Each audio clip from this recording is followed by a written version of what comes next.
శుక్లాంబరధరం విష్ణుం శశివర్ణం చతుర్భుజం ప్రసన్నవదనం ధ్యాయేత్ సర్వవిఘ్నోపశాంతయేత్. గురుర్బ్రహ్మా గురుర్విష్ణుః గురుర్దేవో మహేశ్వరః గురుః సాక్షాత్ పరబ్రహ్మ తస్మై శ్రీ గురవే నమః.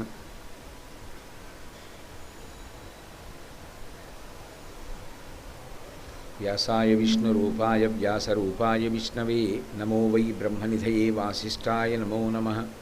కూజంతం రామ రామేతి మధురం మధురాక్షరం ఆరుహ్య కవితాశాఖాం వందే వాల్మీకికోకిలం. శ్రుతిస్మృతిపురాణానాం ఆలయం కరుణాలయం నమామి భగవత్పాదశంకరం లోకశంకరం. వాగర్ధావివ సంపృక్తౌ వాగర్ధప్రతిపత్తయే జగతః పితరౌ వందే పార్వతీపరమేశ్వరౌ. సూక్తిం సమగ్రయతున స్వయమేవ లక్ష్మీః శ్రీరంగరాజమహిషీ మధురైః కటాక్షైః. వైదగ్ధ్యవర్ణగుణగుంభనగౌరవైర్యాం కండూలకర్ణకుహరాः కవయోధయంతి. హైమోద్భపుండ్రమజహన్మకుటం సునాసం మందస్మితం మకరకుండలచారుగండం బింబాధరం బహుళదీర్ఘకృపాకటాక్షం. శ్రీవేంకటేశముఖమాత్మని సన్నిధత్తాం. విమలపటి కమలకుటి పుస్తకరుద్రాక్షసస్తహస్తపుటి కామాక్షి పక్ష్మలాక్షి కలిత విపంచి విభాసి వైరించి.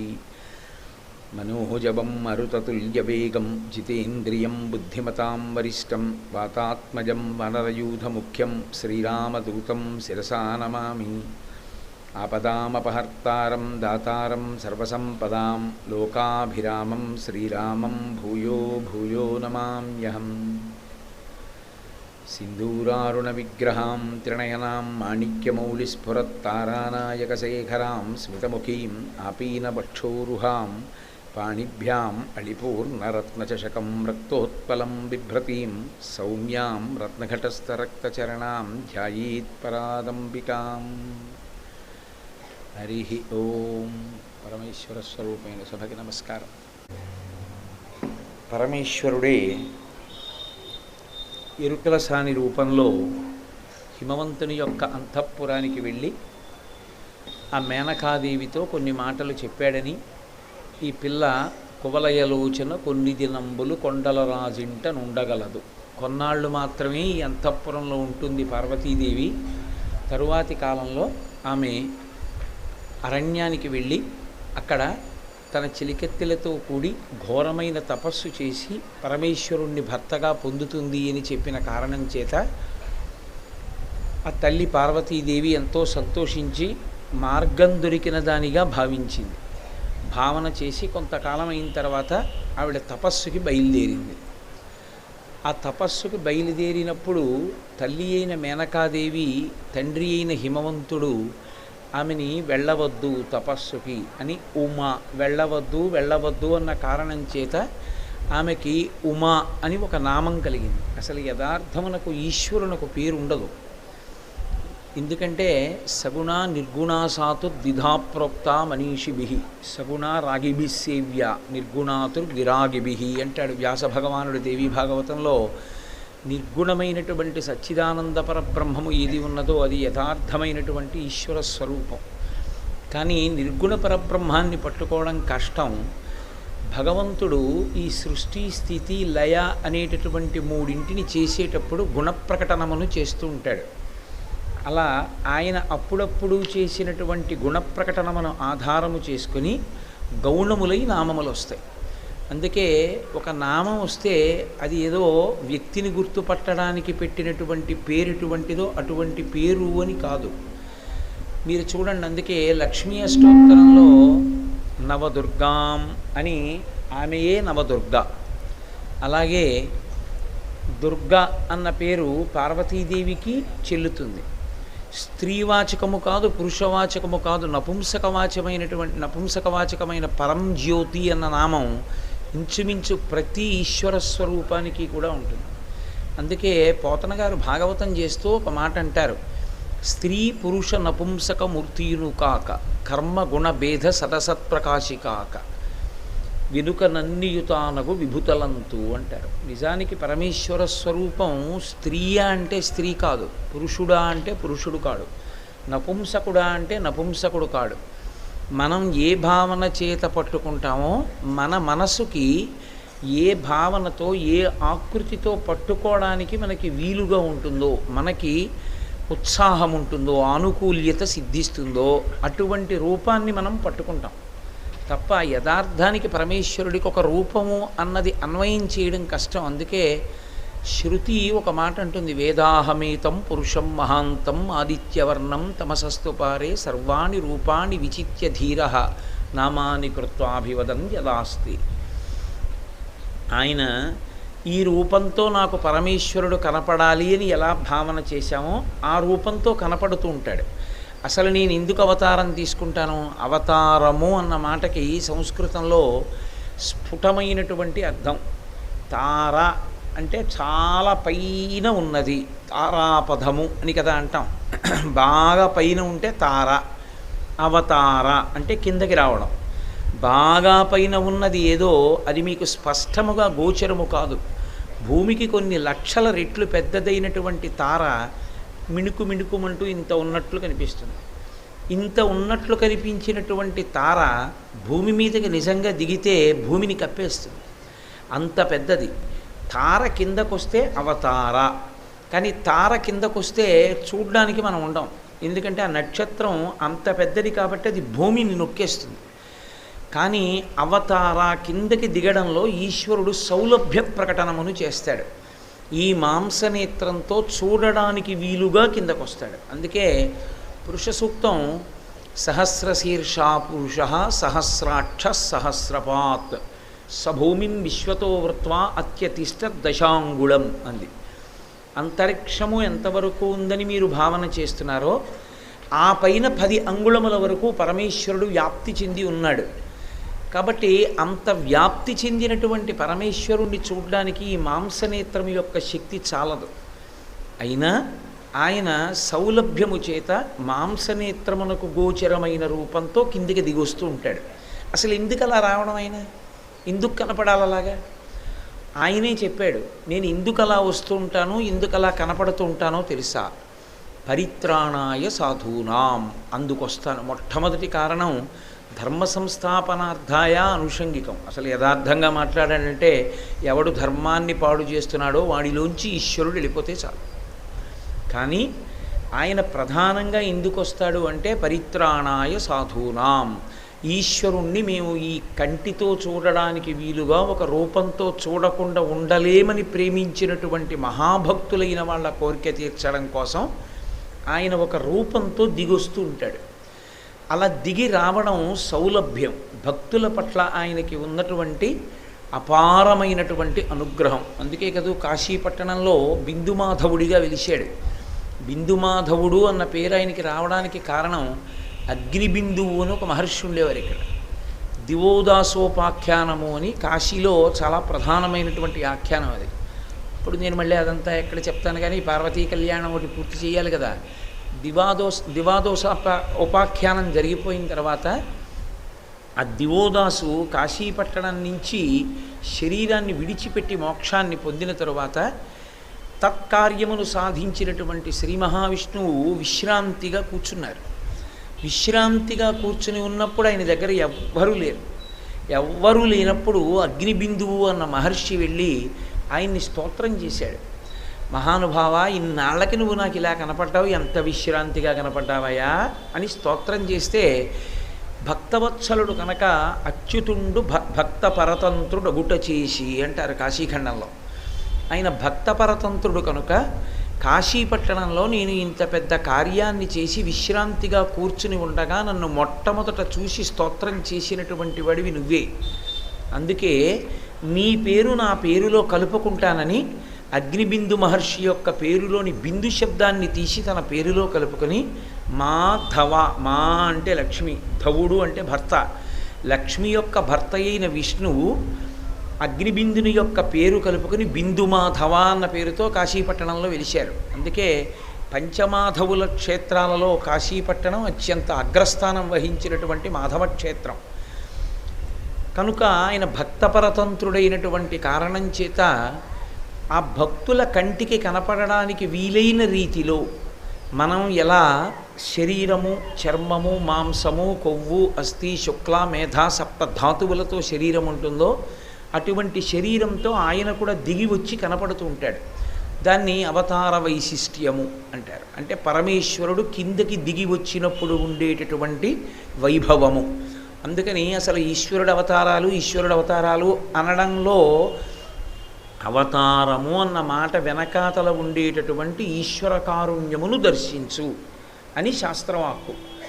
కాబట్టి మహానుభావుడైనటువంటి పరమేశ్వరుడికి ఇటువంటి లక్షణం ఉన్నది.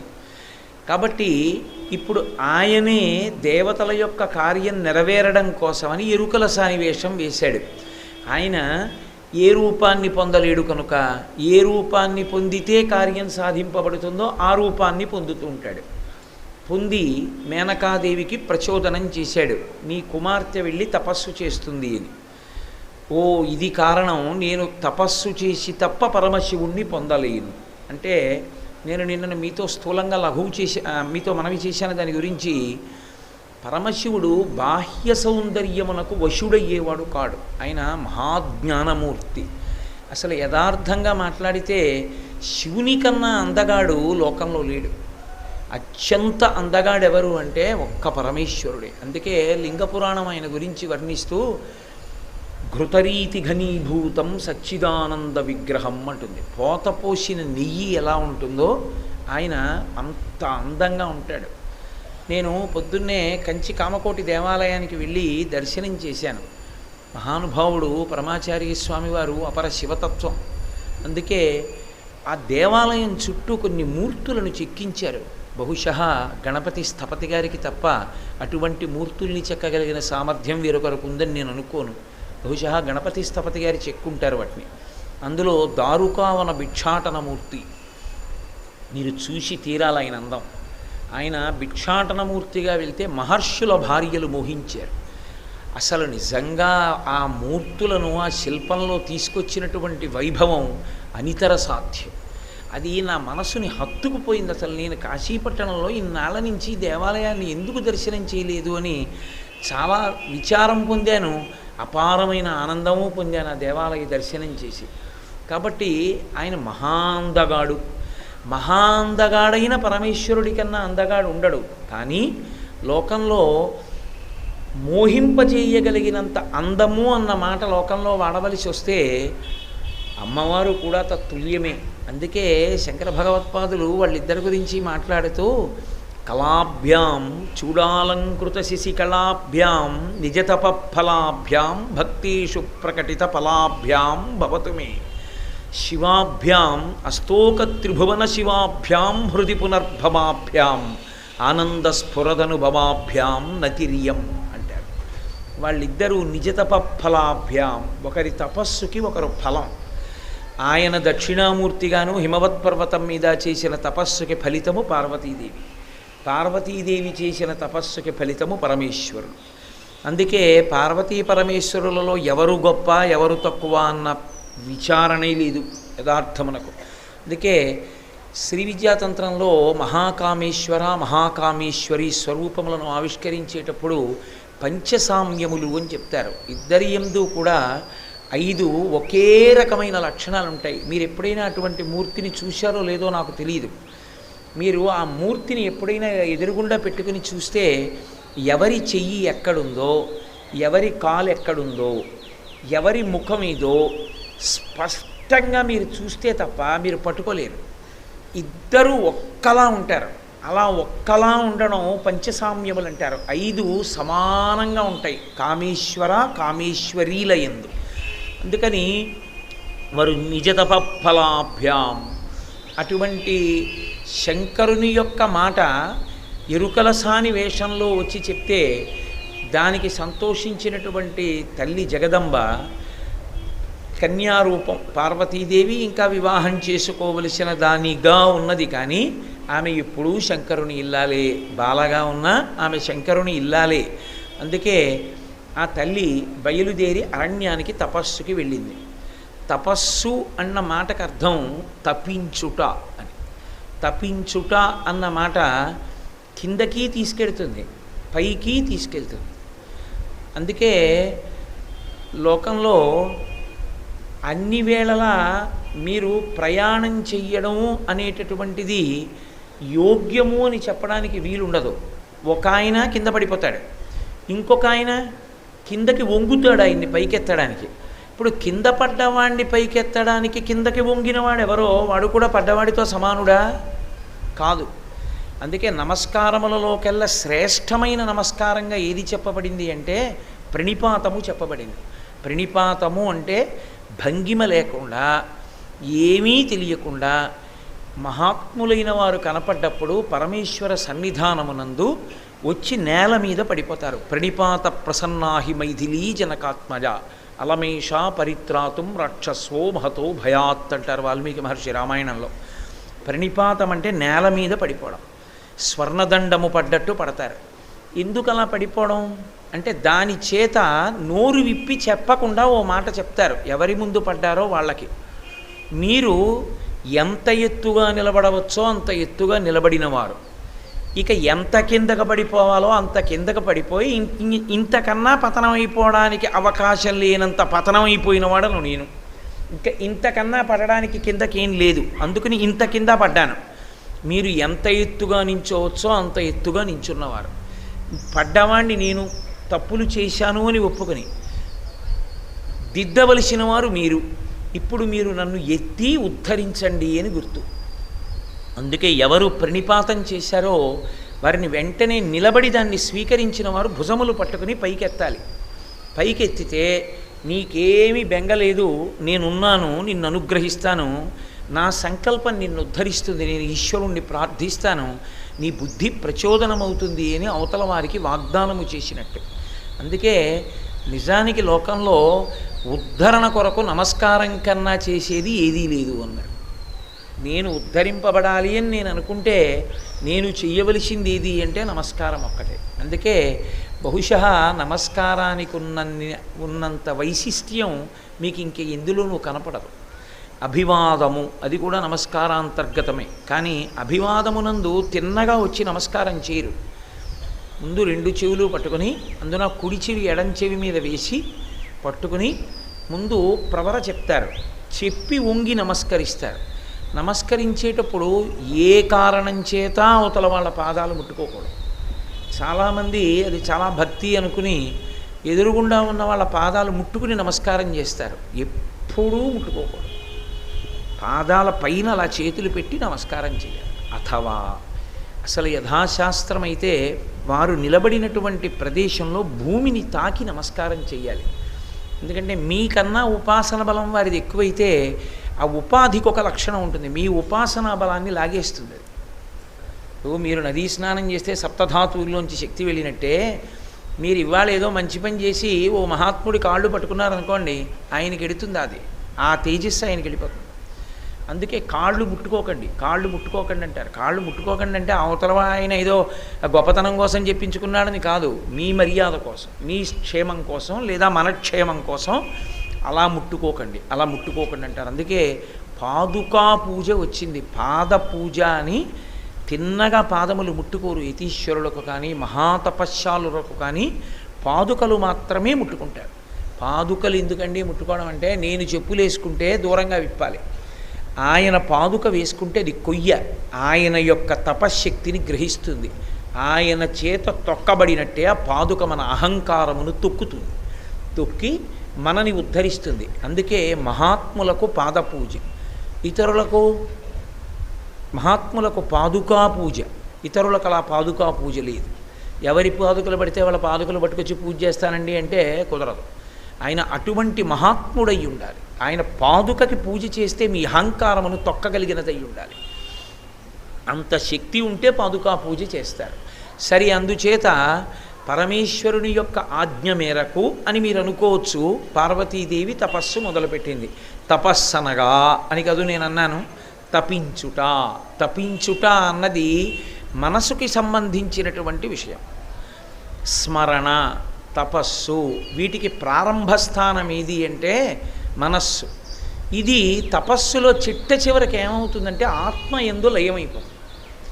లయం అయిపోయి కూర్చున్నప్పుడు ఏమవుతుందంటే ఇక బాహ్య ప్రపంచంతో ఇంద్రియములు మనసు తెగిపోతాయి. అలా తెగిపోతేనే దాన్ని తపస్సు అంటారు. ధ్యానము తపస్సుకి మొదటి మెట్టు. అందుకే ఎక్కడ పడితే అక్కడ ధ్యానం చేయకండి అంటారు. ఇవి ఇలాంటి చోట కూర్చుని మీరు ధ్యానం చేశారనుకోండి, అదో పెద్ద బకజపము అంటారు. అంటే కొంగ తపస్సు ఎలా ఉంటుందో అలా ఉంటుంది. ఇక్కడ ఎలా నిలబడుతుంది తపస్సు? ఒక్కనాటికి నిలబడదు. అన్ని శబ్దములలో ఎలా నిలబడుతుంది? ధ్యానం చేసేటప్పుడు, తపస్సు చేసేటప్పుడు ప్రశాంతమైనటువంటి ప్రదేశాన్ని మాత్రమే ఎంచుకుంటారు. అందుకే అగరు ధూపం అవి బాగా వేసిన గదిలోనే కూర్చుంటారు. దానిలో ఏమవుతుందంటే క్రమక్రమంగా లోపలికి ప్రయాణం చేస్తారు. లోపల ప్రయాణం ప్రారంభం చేయడంలో ఇంద్రియాలు ఒక్కొక్కటి మనసుతో తెగిపోతాయి. అది జాగృతి యందు తెగాలి. అంటే ఇంద్రియములు తమంత తాము తెలివితో ఉండాలి. కానీ ఆ లోపల ఈశ్వరుణ్ణి పట్టుకునే ప్రయత్నంలో మనసు లోపలికి వెళ్తున్నప్పుడు అది ఒక్కొక్క ఇంద్రియంతో సంబంధాన్ని కోల్పోతుంది. కన్ను చూడగలిగినటువంటి శక్తి కంటికి ఉన్నా కన్ను గ్రహించిన దానిని మనసు గ్రహించదు. అది తపస్సు అంటే. మీరు బాగా పట్టుకున్నారో లేదో. ఇప్పుడు నేను అలా వెళ్ళిపోతూ నా కంటితో ఇలా చూస్తూ వెడుతున్నాను. 10 అడుగులు వేసాక కోటేశ్వరరావు చూశారా మీరు అక్కడ దేవాలయం అన్నారనుకోండి, లేదు చూడలేదండి అన్నాను అనుకోండి, అదేమిటి ఇప్పుడు అటేగా వచ్చింది, మీరు అటు తల తిప్పి చూస్తూ వచ్చారు అంటే అప్పటికి నా మనసులో నేను ఇక్కడి నుంచి వెళ్ళాక వెంకటేశ్వర వైభవం ప్రారంభం చేయాలి, వెంకటేశ్వర వైభవం ఏ ఘట్టంతో ప్రారంభం చేయాలి మనం అనేదో ఆలోచిస్తున్నాను అనుకోండి. ఇప్పుడు నా మనసు దాని మీద కేంద్రీకృతమైంది. చూడడం కంటికి ధర్మమైన కన్ను చూసిన దానిని మనసు పుచ్చుకోదు, తెగిపోతుంది మనసుకి కంటికి సంబంధం. అలా కంటికి మనసుకి, చెవికి మనసుకి, ముక్కుకి మనసుకి, నాలుకకి మనసుకి, చర్మానికి మనస్సుకి సంబంధం తెగిపోయి తర్వాత మనసు ఆత్మలోకి వెళ్ళి నిలబడగలిగితే దాన్ని తపస్సు అంటారు. అందుకే దాని ఎందు ఏమవుతుందంటే ఈ బాహ్య శరీరం పైన ఉండేటటువంటి ప్రకృతి ఉత్పాతములకు దేనికి వశమవుతున్నా, ఇది క్షీణించిపోతున్నా, డస్సిపోతున్నా ఎరుకలోకి రాదు. ఎరుక అన్నది మన చోటు ఉంటే కదా, నేను ఎరుకలో ఉండదు. అందుకే తపస్సన్న మాటని విశ్లేషణ చేస్తూ పార్వతీ కళ్యాణంలో ఒక పద్యాన్ని చెప్పారు. ఇది పగలని, ఇది రేయని, ఇది చలి, ఇది ఎండ వాన, ఇది అని సతితా మనమున తలుపక ఈ క్రియ పదపడి కాలంబు సలిపే పరమతపంబున్. అది పరమతపస్సు అన్నారు. పరమశివుడి గురించి పార్వతీదేవి ఎటువంటి తపస్సు చేసింది అంటే, ఇది పగలని, ఓ తెల్లవారిందయా, సాయంకాలం అయిందయా, మధ్యాహ్నం అయిందయా ఆవిడికి తెలియదు. ఇది రేయని, చీకటి పడిందని తెలియదు. ఇది పగలు, ఇది రాత్రి అని తెలుసుకోకపోతే ఏమవుతుంది? రోజులు వెళ్ళిపోతాయి, రోజులు వెళ్ళిపోతే పక్షాలు వెళ్ళిపోతాయి, పక్షాలు వెళ్ళిపోతే నెలలు వెళ్ళిపోతాయి, నెలలు వెళ్ళిపోతే ఋతువులు మారుతాయి. ఋతువు మారితే శరీరం మీద ప్రభావం చూపిస్తుంది. ఇప్పుడు చలికాలం వచ్చేసింది అనుకోండి, వేసవి కాలంలో తపస్సు కూర్చున్న వాడికి చలికాలం వస్తే తెలియదు. బాగా చలిగాలి వేసి ఎముకలు కొరికేస్తోంది అనుకోండి, ఓ చాలా చల్లగా ఉందని తెలియాలి. అది తెలియలేదంటే ఋతువు కూడా తెలియలేదు. అంటే ఏమిటి దాని అర్థం? అసలు బాహ్య శరీరముతో సంబంధం పోయింది. అంత సంబంధం పోతే ఏమవుతుంది? ఇది శోషించిపోతుంది. అది దాని ధర్మం. ఇది అన్నవికారం. దీన్ని మీరు పోషిస్తే కొంత శోభిస్తుంది, కానీ కాలమునందు నశిస్తుంది. అందుకే అన్ని వేళలా దీని పేరు శరీరము కాదు. 50 దాటితే ఇహ దేహం అంటే దహ్యమానమవుతుంది, ఇహ కాలిపోవడానికి సిద్ధపడిపోతోంది. ఇది కాలిపోవడానికి సిద్ధపడిపోతోంది కాబట్టి దీన్ని దేహం అంటారు. ఎవరో పిల్లవాడు అనుకోండి, చిన్నపిల్లలు వస్తున్నారు అనుకోండి, శరీరం అంటారు.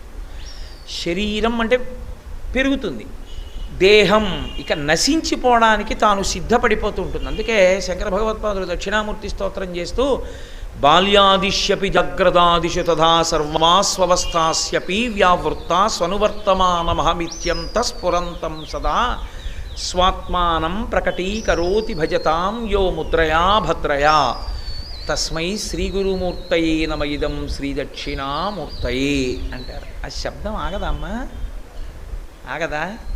అది అలా నిరంతర ప్రక్రియ. నేను తపస్సే చేయవలసింది ఉపన్యాసానికి. హరి ఓం. ఇది పగలని, ఇది రేయని. కాబట్టి ఆవిడికి రాత్రి పగలు తెలియట్లేదు. ఋతువులు తెలియడం మానేసింది. అంటే ఇప్పుడు మీరు ఆ పద్యాన్ని బట్టి తెలుసుకోవలసింది ఏమిటి?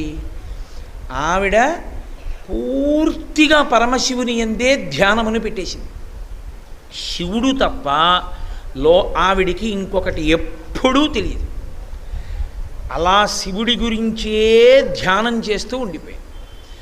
అలా ఉండడంలో ఈ శరీరము శోషించిపోతోంది. ఇది పగలని, ఇది రేయని, ఇది చలి, ఇది ఎండ వాన, ఇది అని సతితా మనమున తలుపక ఈ క్రియ పదపడి కాలంబు సలిపే పరమతపంబున్. అందులో మీరు ఒక గమ్మత్తైన మాట చూడాలి ఆ పద్యంలో. సతీ అన్నారు. సతీ ఆవిడెవరికి సతీ? పెళ్ళి కోసం కాదు తపస్సు చేస్తోంది శివుడి కోసం.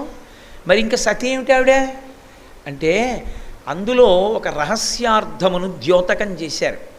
సతీ అన్న మాటకు అర్థం ఏంటంటే ఈ దేశంలో కొంతకాలం ఒక ఆచారం ఉండేది సతీ అని. భర్త శరీరం విడిచిపెట్టేస్తే ఇక భార్య శరీరంతో ఉండేది కాదు. ఉండకుండా పతిం విశ్వస్యాత్మేశ్వరగం శాశ్వతగం శివమచ్యుతం. ఇక ఆయన లేనప్పుడు ఇక మంగళత్వము లేదు.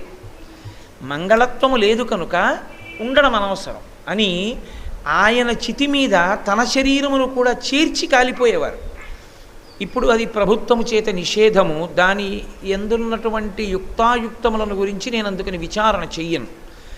కానీ భర్తతోడిదే జీవితము తప్ప భర్తతోడిది కాని జీవితం అన్నది ఒక్క క్షణము కూడా ఉండనిది ఎవరికో వారిని సతీ అంటారు. అందుకే దాక్షాయణిగా ఆవిడ సతీదేవి అని పేరు. సతీదేవి అని దాక్షాయణిగా అనడానికి కారణం ఏంటంటే భర్తని నిందించడాన్ని కూడా ఆవిడ వినడానికి ఒప్పుకోలేరు. శరీరం వదిలేసింది. భర్తృ నింద వింటే శరీరం విడిచిపెట్టింది. ఈ శరీరం వింది, ఈ చెవి వింది. ఈ చెవి వింది కాబట్టి నరుడు అజ్ఞానమునం భుజించిన జుగుప్సంబైన ఎన్నము సయ్యన వెళ్ళించి పవిత్రుడైన గతి అంది. తిన్న అన్నం కక్కేసినట్టు విషాహారం అని తెలుసుకుంటే నేను కూడా ఈ శరీరాన్ని వదిలేస్తున్నానంది. శివనింద వింటే శరీరాన్నే వదిలితే ఆవిడ ఎంతటి మహాపతివ్రత! అంతటి మహాప్రతివ్రత కాబట్టి ఆవిడ స్వాధీనవల్లభ. స్వాధీనవల్లభ అంటే భయపెట్టి, ఏమండో మీరు నాకు తెలియకుండా ఏమైనా చేశారో అని ఇలా వేలు చూపించి, భర్త జీతం పట్టుకొస్తే పే స్లిప్ కూడా అడిగి చూసి అలాంటి పనులు చేస్తుందని కాదు దాని ఉద్దేశం. స్వాధీనవల్లభ అంటే భర్తని ఎంత అనుగమిస్తుంది అంటే ఇక ఎంత అలవాటైపోయిందంటే శంకరుడికి ఏమి చెయ్యాలన్నా పార్వతి అంటాడు. లోకానికి ఏదో చెప్పాలనుకోండి ఆవిడే అడుగుతుంది. అందుకే మీరు చూడండి జ్ఞానమంతా శివుడి వైపు నుంచి కదులుతుంది. కదిలేటప్పుడు ఎప్పుడూ కూడా ఆయన ఎవ్వరికీ చెప్పడం. పార్వత్యువాత్యా పార్వతీదేవి అడుగుతుంది. వెంటనే పరమశివుడు జవాబు చెప్తాడు. కేనోపాయే నలఘునా అంటుంది ఆవిడ. చిన్న ఉపాయంతో భగవన్నామము బహుమారులు చెప్పిన ఫలితం దేని వల్ల వచ్చింది అని అడిగింది. వెంటనే ఆయన ఈశాన సర్వ విద్యానాం ఈశ్వర సర్వభూతానాం బ్రహ్మాధిపతి బ్రహ్మణోధిపతి బ్రహ్మా శివో మే అస్తు సదాశివోం. అందుకే శ్రీరామతత్వము తెలుసున్న మొట్టమొదటి వ్యక్తి ఎవరు అంటే సీతమ్మ కాదు పరమశివుడే అని చెప్తారు. శ్రీరామ రామ రామీతి రమే రామే మనోరమే సహస్రనామ తత్తుల్యం రామనామ వరాననే వరాననే. ఓ పార్వతి, శ్రీరామ శ్రీరామ శ్రీరామ అంటే విష్ణు సహస్రం చెప్పేసినట్టే. అంటే చెప్పడం మానేసి ఇది చెప్పని కాదు. చెప్పడానికి టైం లేనప్పుడు ఇది చెప్పు. రామ 2 అక్షరాలు, అక్షరాల్ని అంకెల్లోకి మారుస్తారు సంస్కృతంలో. రా 2, మా 5. రామ రామ రామ. 2 × 5 2 × 5 2 × 5 2 5 10 10 2 20 25 100 100 200 205 1000 సహస్రనామ తత్తుల్యం రామనామ వరాననే అని పార్వతీదేవిని అడ్డుపెట్టి పరమశివుడు లోకానికి బోధ చేస్తాడు తప్ప ఆయన తిన్నగా ఎప్పుడు ఏమీ చెప్పడం. అంత ఆనుకూల్యత. ఆవిడ ఎంతటి మహాపతివ్రతో శంకర భగవత్పాదులు అత్యద్భుతంగా చెప్పారు సౌందర్యలహరు. ఒకానొక శ్లోకంలో ఆయన అన్నారు, రణీజిత్వా దైత్యానపహృత శిరస్త్రై కవచిభి నివృత్యై చండాంశస్త్రిపురహర నిర్మాల్య విముఖై. ఆ తల్లి పరమేశ్వరుడు ఎప్పుడు భోజనం చేస్తాడో అందుకని ముందు గబగబగబా వండేసి ఆయనకి భోజనం పెట్టి ఆయన భోజనం చేసేశారని ఏమిటి గుర్తు? ఆయన భోజనం చేసేసిన తర్వాత మిగిలిన విస్తర అక్కడుంది. ఇప్పుడు ఆవిడ తాంబూలం తింటోంది. అంటే ఆయన తిన్న తర్వాత తాను తిని ఇప్పుడు తాంబూలం వేసుకుంది. తాంబూలం ఎందుకు వేసుకోవడం అంటే అది సువాసిని లక్షణం. సువాసిని తప్పకుండా తాంబూలం వేసుకోవాలి. అందుకే దేవీ నవరాత్రుల్లో కాకినాడలో మేము కుంకుమార్చనలు చేయిస్తే చక్కటి తాంబూలం ఇస్తాం. ఇచ్చి పీటల మించి లేవకుండా తాంబూల చర్వణం చేసి ఎర్రటి నోటితో అమ్మవారి దర్శనం చేసి వెళ్ళమని చెప్తాం. ఎందుకంటే సువాసిని లక్షణాల్లో అత్యంత గొప్పది తాంబూలమే. మధ్యాహ్నం భర్తగారు పొద్దున్న పూజ చేసి తాంబూలం పెట్టి పెడతాడు. దాన్ని ఎవరు వేసుకోవాలంటే భర్తగారు మహానైవేద్యం పెట్టి భోజనం చేశాక భార్య ఆ తాంబూలం వేసుకుంటుంది. తాంబూల చర్వణం చేసి నోరు ఎర్రగా ఉన్నది అంటే అది సువాసిని లక్షణము. ఆవిడ ఎప్పుడూ తాంబూలం వేసుకోదు, ఆయన కర్మ. అంతకన్నా ఇక నీ చెప్ప. సువాసిని అంటే తాంబూల చర్వణం చేయమని శంకర భగవత్పాదులంతటి వారు దాన్ని నిర్ధారించారు. అమ్మవారి తాంబూల చర్వణం చేస్తున్న నోరు చూస్తే అసలు ఎంత దాని వలన ప్రయోజనం కలుగుతుంది నేను చెప్పలేను అన్నారు శంకరాచార్యులు వారు. చెప్పలేను అనకుండా శ్లోకాన్ని పూర్తి చేశారు. ఇప్పుడు మళ్ళీ సౌందర్యలహరి అంతా చెప్పక్కర్లేదు, ఆ మాట చెప్తే చాలు. కాబట్టి ఒకానొక నాడు ఆ తాంబూలపు పిడచ తీసి కంచి కామకోటి దేవాలయంలో కూర్చుని జపం చేసుకుంటున్నటువంటి ఒక మూగవాడు కూర్చునున్నాడు. అమ్మవారి అనుగ్రహం కోసం అని చెప్పి విశేషమైన జపం చేస్తున్నటువంటి బ్రాహ్మణుడు ఇంకొకడు, ఇద్దరూ కూర్చునున్నారు. గుడి తలుపులు వేసేశారు, ఏదో జపం చేసుకుంటున్నారు, ఇద్దరని వదిలేశారు. అమ్మవారి కాలి అందెలు గల్లు గల్లు అంటుండగా కామాక్షి ఇద్దరి ముందుకి వచ్చింది. ఎవరు తన దర్శనాన్ని అపేక్షించి జపం చేస్తున్నాడో ఆయన భుజం మీద తింది. కళ్ళు తెరిచి చూశాడు, ఎదురుగుండా పరదేవత. ఆవిడ తాంబూల చర్వణం చేస్తున్న తాంబూలపు పిడచ తీసి నోరు తెరు అంది. ఆయన అన్నాడు, చీ ఆడదాని తాంబూలం ఎంగిలి అన్నాడు. ఆవిడ నవ్వింది. పక్కన ఒక మూగ ఆయన ఉన్నాడు, ఆయన నోరు తెరిచాడు. ఆవిడ వెంటనే ఆ తాంబూలపు పిడచ ఆయన నోట్లో పెట్టింది. ఆయన పుట్టుమూగి, ఆయనకి మాటలు రావు. ఆయన వెంటనే లేచి నిలబడి అమ్మ పాదముల వంక చూసి ఊపిరి తీసుకోకుండా 100 శ్లోకములు చెప్పారు, పాదారవింద శతకము. అమ్మవారు ఎంతో సంతోషంతో ఇలా చూసింది, కడగంటి చూపు చూసింది. ఆ కడగంటి చూపు మీద 100 శ్లోకాలు చెప్పారు, కటాక్ష శతకం. అమ్మ ఓ చిరునవ్వు నవ్వింది. ఆ చిరునవ్వు మీద 100 శ్లోకాలు చెప్పారు, మందస్మిత శతకము.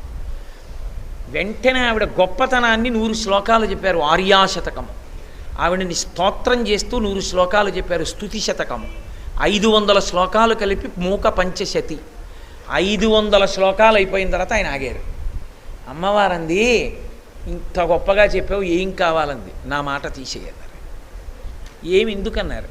నాకు మాట లేదు పుట్టుక నుంచి, నేనంటూ మాట్లాడింది 500 శ్లోకాలలో నీ స్తుతి. మాట ఉంచితే ఇంకో పనికి మాలిన మాట ఏదైనా మాట్లాడతాను, అందుకని వద్దు, నాకు మాట తీసేయము. మాట తీసేసింది అమ్మవారు. తీసేస్తే వారు కంచికామకోటి పీఠాధిపత్యం వహించారు. మా గోదావరి తీరంలోనే సిద్ధి పొందారు. ఏమీ అందులో దోషం లేదు. మా గోదావరి అన్నంలో వేదం ఓ మాట చెప్పింది, ఏదైనా ఒక పరమ పవిత్రమైన నదీ స్నానానికి వెళ్ళేటప్పుడు నీ శరీరం నిలబడడానికి కారణమైన నీ పక్కనే ఉన్న నదిలో స్నానం చేసి ఆవిడ అనుమతి తీసుకుని వెళ్ళమని చెప్పింది. అందుకే నేను కాశీపట్టణంలో గంగా స్నానానికి వచ్చేటప్పుడు గోదావరిలో స్నానం చేసి అనుమతి తీసుకుని కాశీ వచ్చాను. వేదం అలా చెప్పింది. నేను తిన్న అన్నం, నా శరీరంలో శక్తి, నేను ఇవాళ 4 మాటలు చెప్పగలుగుతున్నానంటే ఆ ధారణ, అవన్నీ నాకు తల్లి గోదావరి పెట్టిన భిక్ష. ఆవిడ అనుమతి తీసుకోకుండా ఆవిడ పనికి మాలింది అన్నట్టు వదిలి నేను గంగ దగ్గరికి ఎలా వస్తాను? గంగ కూడా అంగీకరించదు. కాబట్టి గోదావరిలో స్నానం చేసి గంగకి వెళ్ళాలి. ఎవరైనా అంతే, నేనే కాదు. మీరు ఎక్కడున్నారో అక్కడ దగ్గర నదిలో స్నానం చెయ్యకుండా తీర్థయాత్ర చేసి వేరొక చోట స్నానం చేయకూడదు. వేదం దాన్ని అంగీకరించలేదు, అలా చెయ్యకూడదని చెప్పింది. కాబట్టి అందుచేత అమ్మవారు అంతటి వైభవం ఉన్న తల్లి కాబట్టి ఆవిడ తపస్సు చేస్తోంది. మళ్ళీ వెనక్కి వస్తూ ఉండండి మీరు. ఇది పగలని, ఇది రేయని, ఇది చలి, ఇది ఎండ వాన, ఇది అని సతితామనమున తలుపక సతీ అన్న మాటకు అర్థం, ఇప్పుడు ఆవిడ కన్యగా ఉండొచ్చు, కానీ తత్వత ఆమె ప్రకృతి, ఆయన పురుషుడు, వాళ్ళిద్దరూ వేరుపడి ఉండేవాళ్ళు కారు, ఉన్నట్టుగా ఉన్నారు. ఎందువల్ల? దక్షుడు చేసిన తప్పు వల్ల. ఇప్పుడు కలవాలి, కానీ అంత మాత్రం చేత ఇతపూర్వం కలవని వాళ్ళు కారు, ఎప్పుడూ కలిసి ఉన్నవాళ్ళు.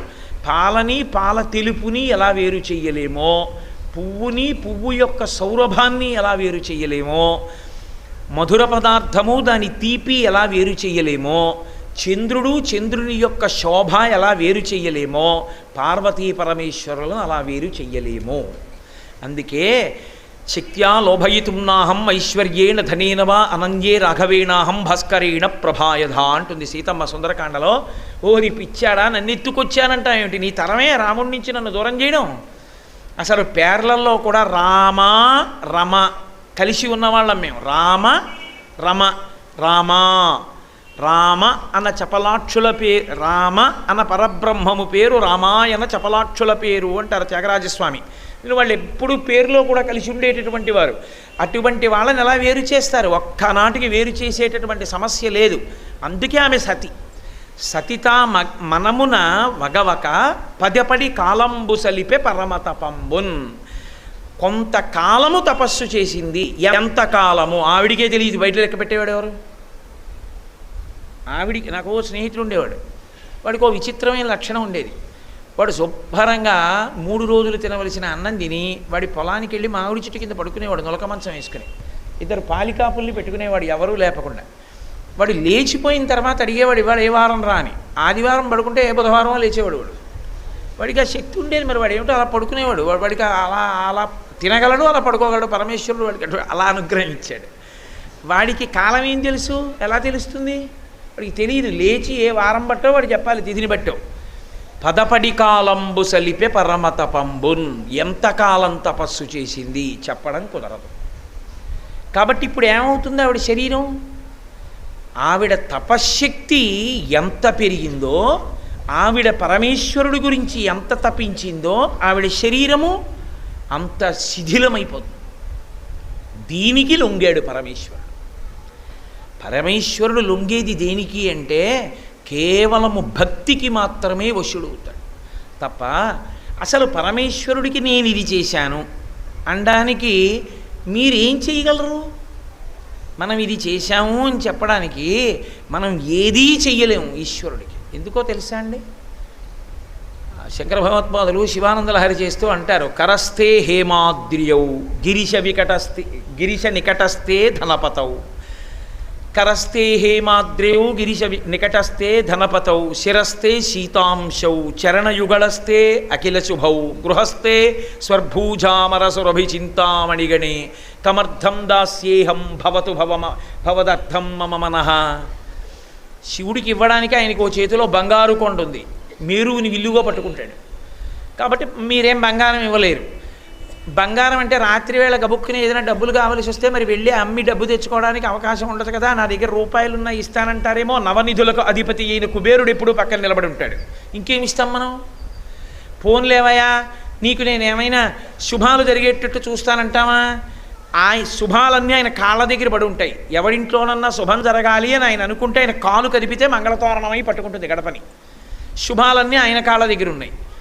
ఆయన ఇంట్లో సురభి చింతామణిగణే. కామధేనువులు కల్పవృక్షాలు ఆయన ఇంట్లో ఉంటాయి. అసలు పెద్ద చింతామణి అమ్మవారు ఆయన దగ్గరే ఉంది. చింతామణి పాణిగ్రాహి ఆయన. ఇంకా మనమేమిస్తాం? శంకరాచార్యుల వారు అన్నారు, నాది నాది నేను నేను అనిపించే మనసుందే అది మాత్రం నీది నీది అంటలా నాది నాది అంటోంది. అదొక్కటి ఉండిపోయింది, దాన్ని ఇచ్చేస్తున్నాను అన్నారు. ధన్యత పొందుతామని. కాబట్టి పరమేశ్వరుడికి మనం ఇవ్వగలిగినదన్నది లేదు. ఏదిచ్చినా ఆయనది ఆయనకి ఇవ్వడం అంతే. రమణ మహర్షి ఓ మాట చెప్తుండేవారు. ఎవరో ఒక ఆయన ఇళ్ళు వచ్చి 1,00,000 బిల్వార్చన చేశానండి వాళ్ళన్నారు. నీ మోహన్ నోరు మొయ్యి అన్నారు. అదేమంటే అలా అన్నారు, 1,00,000 బిల్వార్చన చేశానంటే అన్నారు. 1,00,000 బిల్వార్చన చేయడం ఏమిట్రా? నువ్వు బిల్వాలు నువ్వు సృష్టించావా, పట్టుకెళ్ళి శివుడికి ఇచ్చావా అని ఆయన ఓ చిన్న కథ చెప్పారు. వెనకటికి ఒక ఆయనకి గయ్యాళి పిల్ల ఉండేది. ఓసారి పూజకి ఏది అడిగాడో అదే ఇస్తుంది. రెండో మాట అడిగితే దెబ్బలాడుతుంది ఆవిడ. ఆయన ఏదో పాపం సెలిబిడి అడిగాడు, ఇచ్చింది. ఆయనకి బుద్ధి పుట్టింది. శుక్లాంబరధరం విష్ణుం శశివర్ణం. తెల్లగా ఉంటాడుగా. ఈ చలివిడితో వినాయకుడిని చేస్తే అందుని చలివిడితో వినాయకుడిని చేసి పూజ చేసేసాడు. తీరా నైవేద్యం పెట్టవలసి వచ్చేటప్పటికి చలివిడంతా వినాయకుడిని చేశాడు. మళ్ళీ అడిగితే పెళ్ళం దెబ్బలాడుతుంది. అందుకని ఆయన ఏం చేశాడంటే ఇప్పుడు మళ్ళీ అడగడం ఎందుకని వినాయకుడి బొజ్జగిల్లి చలివిడి అక్కడ పెట్టి ఆయనకి నైవేద్యం పెట్టాడు. వినాయకుడి బొజ్జగిల్లి వినాయకుడికే నైవేద్యం పెట్టిన చలివిడి ఎటువంటిదో ఈశ్వరుడికి నువ్వు ఇచ్చిన ఏదైనా అటువంటిది. నువ్వు ఇవ్వడానికని వేరే లేదు కాబట్టి సమస్తం ఆయనది. సమస్తం ఆయనదైనప్పుడు ఆయన లొంగేది దేనికి అంటే కేవలం భక్తికి. అందుకే మార్గావర్తిత పాదుకా పశుపతే రంగస్య కూర్చాయతే గండూషాంబు నిషేచనం పురరిపోర్ దివ్యాభిషేకాయతే కించిద్ భక్షితమంశేషకబళం నవ్యోపహారాయతే భక్తి కిం న కరోత్యహో వనచరో భక్త్యావతంసాయకే అంటారు శంకరులు శివానందలహరి చేస్తూ. తిన్నడికి ఏం తెలుసు? ఏమీ తెలియదు. శివలింగాన్ని తుడవడానికి ఒక కూర్చ బ్రష్ కావాలి, కాలికి వేసుకున్న చెప్పుతో తుడిచాడు. ఆయనకి అంతే తెలుసు, ఆయన భక్తికి శివుడు అంగీకరించాడు. సగం కాలినటువంటి మాంసాన్ని నోట్లో నవిలి రుచిగా ఉంది అని ఎంగిలి చేసిన మాంసం నైవేద్యం పెట్టాడు, తిన్నాడు. ఆయన భక్తికి లొంగిపోయాడు. నోట పుక్కిట పట్టిన నీరు తెచ్చి ఉమిశాడు, అభిషేకం కింద స్వీకరించాడు. శంకర, మీరు భక్తికి ఎంత లొంగిపోయారు? ఇది చెప్తే నేను ఒకటి చెప్పకుండా నా జీవితంలో ఎప్పుడూ ఉండలేదు. దుర్జటి కాళహస్తీశ్వర శతకం చేస్తూ ఓ మాట అన్నాడు. ఈ తిన్నడి కథ విని పొంగిపోయి, నీకున్మాంసము వంచయేవి కరువా నీ చేత లేడుండగా జోకైనట్టి కుఠారముండ అనల జ్యోతుండ నీరుండగా పాకం బొప్ప ఘటించి చేతి పునుకన్ భక్షింపక బోయిచే చేకొంటెంగిలి మాంసమిట్లు తగునా శ్రీకాళహస్తీశ్వర. శివ, మీరు ధవళవభుషమిందోర్మండలే సన్నివిష్టం భుజగబలయహారం భస్మ దిగ్ధాంగమీశం మృగజ పరశు పాణిం చారు చంద్రార్థమౌళిం కదా. మీకు ఓ చేతిలో జింకుంటుంది, ఓ చేతిలో పరశువు గొడ్డలుంటుంది, మూడో కన్ను అగ్నిహోత్రం ఉంటుంది, పైన గంగ ఉంటుంది, చేతిలో బ్రహ్మకపాలం ఉంటుంది. అంత మీకు మాంసం తినాలనిపిస్తే వంటింట్లో కూడా వెళ్ళక్కర్లేదు. ఈ గొడ్డలి పట్టుకుని ఈ జింకను దెబ్బ కొట్టి ఇలా మాంసం ముక్క తీసి బ్రహ్మకపాలంలో పడేసుకుని పైనున్న గంగమ్మ కాస్త పోసుకొని మూడో నేత్రం అగ్నిహోత్రం మీద ఉడకేసుకుని అక్కడైనా ఒట్లో పడేసుకోవచ్చు. వంటింట్లో కూడా వెళ్ళక్కర్లా. ఇది మానేసి బోయేవాడు పెట్టిన ఎంగిలి మాంసం తిన్నావా? కరువా నీకు అంటే కరువా అని కాదు, భక్తికింత వశుడవా అని అడగడం. కాబట్టి పరమేశ్వరుడు భక్తికి అంతగా లొంగిపోయేవాడు తప్ప ఆయన భక్తికి లొంగుతాడు తప్ప ఈశ్వరా నాకు అది ఉంది, ఈశ్వరా నాకు ఇది ఉంది అంటే ఆయన ఇవ్వనిది నీకే ఉంది. నీకున్నది ఏదైనా ఉంటే ఆయన ప్రసాదం ఒక్కటే ఉంది. అందుకే ఆ తత్వం తెలుసున్నవాడు ఏది మాట్లాడినా గంభీరంగా ఉంటుంది. భార్య చనిపోతే ఒక ఆయన ఏమని ఏడిచాడంటే, ఈశ్వరా ఇక నుంచి నేను యజ్ఞయాగాది క్రతువులను చేసి పుణ్యం సంపాదించే నా అధికారాన్ని తీసేశావా అని ఏడిచాడు. ఎందుచేత అంటే భార్య వెళ్ళిపోయిందనుకోండి, ఇక ఎడంభుజం మీద ఉత్తరీయం వేసుకోకూడదు. ఎడంభుజం మీద ఉత్తరీయం వేసుకునే అధికారం పోతే తన కడుపున పుట్టిన కూతుర్ని కూడా కన్యాదానం చేయకూడదు. నేను ఆమె ఉంది, ఈయన ఎన్నైనా చేయొచ్చు. జాకెట్ బట్ట ఒకటి బొడ్డులో పెట్టుకుని ఆవిడ కాశీ రాకపోయినా ఈయన సత్యనారాయణ వ్రతం చేసుకోవచ్చు. ఆవిడ అసలు లేదు, లోకాన్ని విడిచిపెట్టింది. ఆయన ఎంత భక్తి తత్పరుడైనా ఇక ఆయనకి అధికారం లేదు. ఇక జీవితంలో పోయింది. ఏం పోయింది? పుణ్యం సంపాదించుకునే అధికారం పోయింది. కాబట్టి ఈశ్వర నువ్వు ఇచ్చినదే నువ్వు తీసేసావా అని ఏడిచాడు. కాబట్టి ఏదైనా ఈశ్వరుడు ఇచ్చిందని గ్రహించిన వాడెవడో వాడు భక్తుడు. ఆ భక్తికి ఆయన లొంగిపోతాడు. అందుకే తల్లి చేసిన తపస్సుకి వశుడయ్యాడు. ఇప్పుడు ఆమె బాహ్య సౌందర్యాన్ని చూసి ఇంత అందగత్య కాబట్టి పెళ్లి చేసుకుందామని రాలేదు. ఇంతటి భక్తి తత్పరత కలిగింది. అయితే మీరు నన్ను ఇక్కడ ఒక మాట అడగచ్చు, ఏమంటే ఈ విషయం శివుడికి తెలియదా ఆవిడకి ఆయన అంత భక్తిని అని? కాదు, ఇది లోకమునకు ప్రకటనం చెయ్యాలి. తన తత్వం ఏమిటో ఆవిడ తత్వం ఏమిటో లోకానికి తెలియాలి. అందుకని దీన్ని ఆయన ఒక సాధనంగా తీసుకున్నాడు. ఇప్పుడు తల్లి దగ్గరికి రావాలి, వచ్చి మాట్లాడాలి. మీకు పార్వతీ కళ్యాణానికి మిగతా కళ్యాణాలకి ఉన్న పెద్ద తేడా ఏమిటంటే, తన పెళ్ళి తానే చెడగొట్టుకోవడానికి ప్రయత్నం చేసిన ఏకైక పెళ్లి కొడుకు దేశంలో పరమశివుడు ఒకడే. ఎందుకంటే మంచి సంబంధం దొరికిందంటే ఎవడైనా ఎగిరి గంతేసి తాళి కడతాడు. చాలా గొప్ప సంబంధం, తన యందు అంత అనువర్తించేటటువంటి భార్య అని తెలిసిండి ఆమె అంత తపస్సు చేస్తోందని తెలిసి తన పెళ్ళి తాను చెడగొట్టుకునే ప్రయత్నం చేశాడు ఆయన. అంటే ఆమె అంతఃశుద్ధిని పరీక్షించడానికి అన్ని ప్రశ్నలు వేశాడు ఆవిడ దగ్గరికి. అందుకని ఇంతకుముందు నిన్నటి రోజున మీతో నేను మనవి చేశాను, ఆయన సోది చెప్పేటటువంటి ఆడదానిగా ఎరుకల సానిగా వెళ్ళాడు. ఇవాళ బ్రహ్మచారి వేషం కట్టాడు.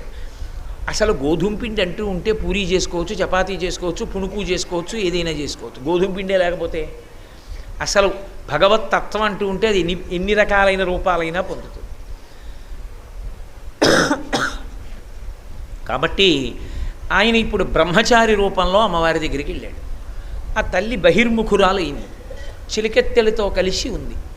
తనరు ముమ్మారు చుట్టిన దర్భముంజితో కొమ్మరెంగు పలంచి గోచితోడ మొలనున్న ధవళంపు ముద్దుపేలికతోడ ఇమ్మైన కృష్ణాది నమ్ముతోడ వెలుపల పెట్టిన వెలిజెన్నిదముతోడ రమ్య భస్మత్రిపుండ్రములతోడ అక్షమాలికతోడ ఆ చిన్న కూకటి జుట్టుతోడ మేధావి బొట్టుతోడ ఎడమ క్రేల వ్రేలు పొడవైన దండంబుతోడ దర్భయు ముంజియు ఉంగరమును విలుంగా గొడుగు పట్టి వడుగు కుర్రడై చనుదించే శూలి మంచుకొండ చూలికడకు. మంచుకొండ చూలి అంటే హిమవత్ పర్వత పుత్రి హైమవతి. హైమవతి హేమవతి రెండు ఉన్నాయి. కాబట్టి హైమవతి దగ్గరికి వెళ్ళాడు ఆయన, తపస్సు చేస్తున్న తల్లి దగ్గరికి. ఎలా అంటే బ్రహ్మచారి ఎలా ఉండాలో అలా.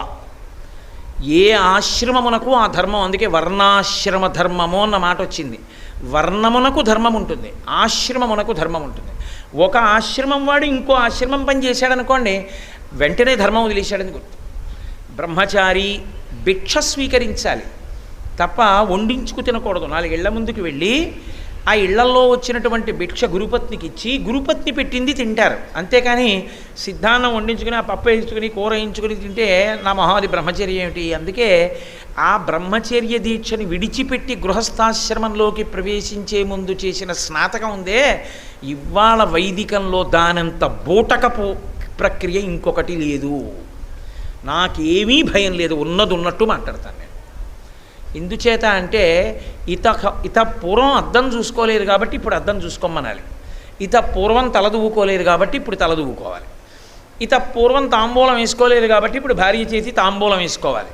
ఇప్పుడు గృహస్థాశ్రమంలోకి ఎడుతున్నాడు కాబట్టి వాడికి కొన్ని మాటలు చెప్పాలి. అదిగో జ్యోతిర్లింగార్చన చేస్తున్నప్పుడు నిన్నటి రోజున ఉపనిషత్తులోంచి వాళ్ళు చెప్పారే, శ్రద్ధయా దేయం అంటూను, మాతృదేవో భవ, పితృదేవో భవ, ఆచార్య దేవో భవ, అతిథి దేవో భవ, ఇవన్నీ గురువుగారు చెప్తాడు. గృహస్థాశ్రమంలోకి ప్రవేశించే ముందు ఎందుకు ఎడుతున్నావు నువ్వు అని. బ్రహ్మచర్యంలో ఉన్నవాడికి ఆయన నియమం ఆయనకు ఉంటుంది. ఆయన ఎప్పుడు దర్భ ముంచి కట్టుకుని ఉంటాడు, కట్టుకుని కృష్ణాజినం వేసుకుని ఉంటాడు, పిలక పెట్టుకుని ఉంటాడు. పిలక పెట్టుకుని ఉండి ఎప్పుడు బొట్టు పెట్టుకుని శిఖతో ఉండి ఏకవస్త్రధరోధన్వీ శిఖీ కనకమాలయ అంటారు. ఇవాళ లోకంలో రామచంద్రమూర్తి ఫోటోలు ఏ ఉన్నాయో వాటంత అబద్ధపు ఫోటోలు ఇంకోటి లేవు. ఎందుచేత అంటే రాముడు పట్టాభిషేకం చేసుకున్నప్పుడు క్షురకుల్ని పిలిపించి తలంతా ముండనం చేసుకుని పిలక పెట్టుకుని చేసుకున్నాడు అని రామాయణం. అసలు అప్పుడేంటి ఆయన ఎప్పుడూ అంతే, 14 ఏళ్ళ అరణ్యవాసంలో తప్ప జుత్తు లేదు ఆయనకి. మనవాళ్ళేమో పట్టాభిషేకానికి కిరీటంలోంచి ఇంత జుత్తు బయటెడతారు. ఒక్క రాత్రంత జుత్తు ఎలా పెరుగుతుంది? అసలు యథార్థమైనటువంటి పట్టాభిషేకంలో రామచంద్రమూర్తి యథార్థంగా ఎలా ఉంటారో మీరు చూడాలంటే ఒకే ఒక్క చోట సంభవం నాకు తెలిసి నేను చూసిన వాటిల్లో ఒక్క కంచి కామకోటి క్షేత్రంలో ఇప్పుడు ఉన్నటువంటి పీఠాచార్యులకు పూర్వాచార్యులు ఉన్నటువంటి ఆశ్రమం ఉంది. ఆ ఆశ్రమనకే త్యాగరాజస్వామి వారు కూడా వెళ్ళి కొన్నాళ్ళుండి కీర్తనలు చేశారు గురువుగారి కోసం. ఆ గురువులు ఆరాధన చేసినటువంటి పీఠ ప్రాంగణంలో రామాలయం ఉంది. ఆ రామాలయంలో ఉన్న రామచంద్రమూర్తి అలా ఉన్నారు.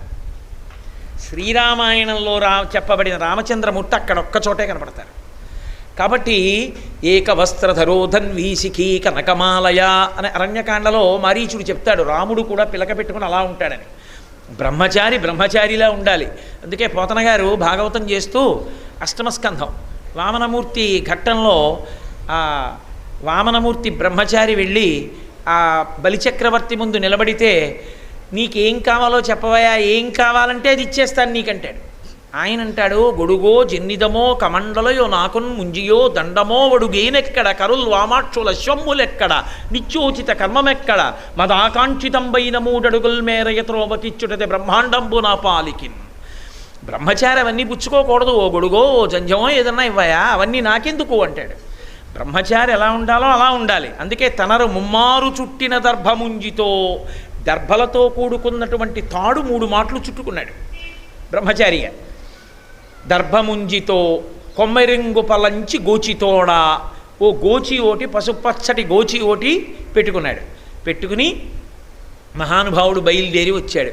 కొమ్మెరింగు పలంచి గోచితోడా, వెలుపల మొలనున్న ముద్దైన ధవళంపు పేలికతోడా, ఆ మొలన కట్టుకున్నటువంటి ఓ ధవళంపు పేలిక అంటే ఓ తెల్లటి బట్ట ఒకటి ఏదో కట్టుకున్నాడా అన్నట్టుగా ఉండి లంగోటా పెట్టుకున్నట్టుగా ఓ గోచీలా కట్టుకున్నాడు.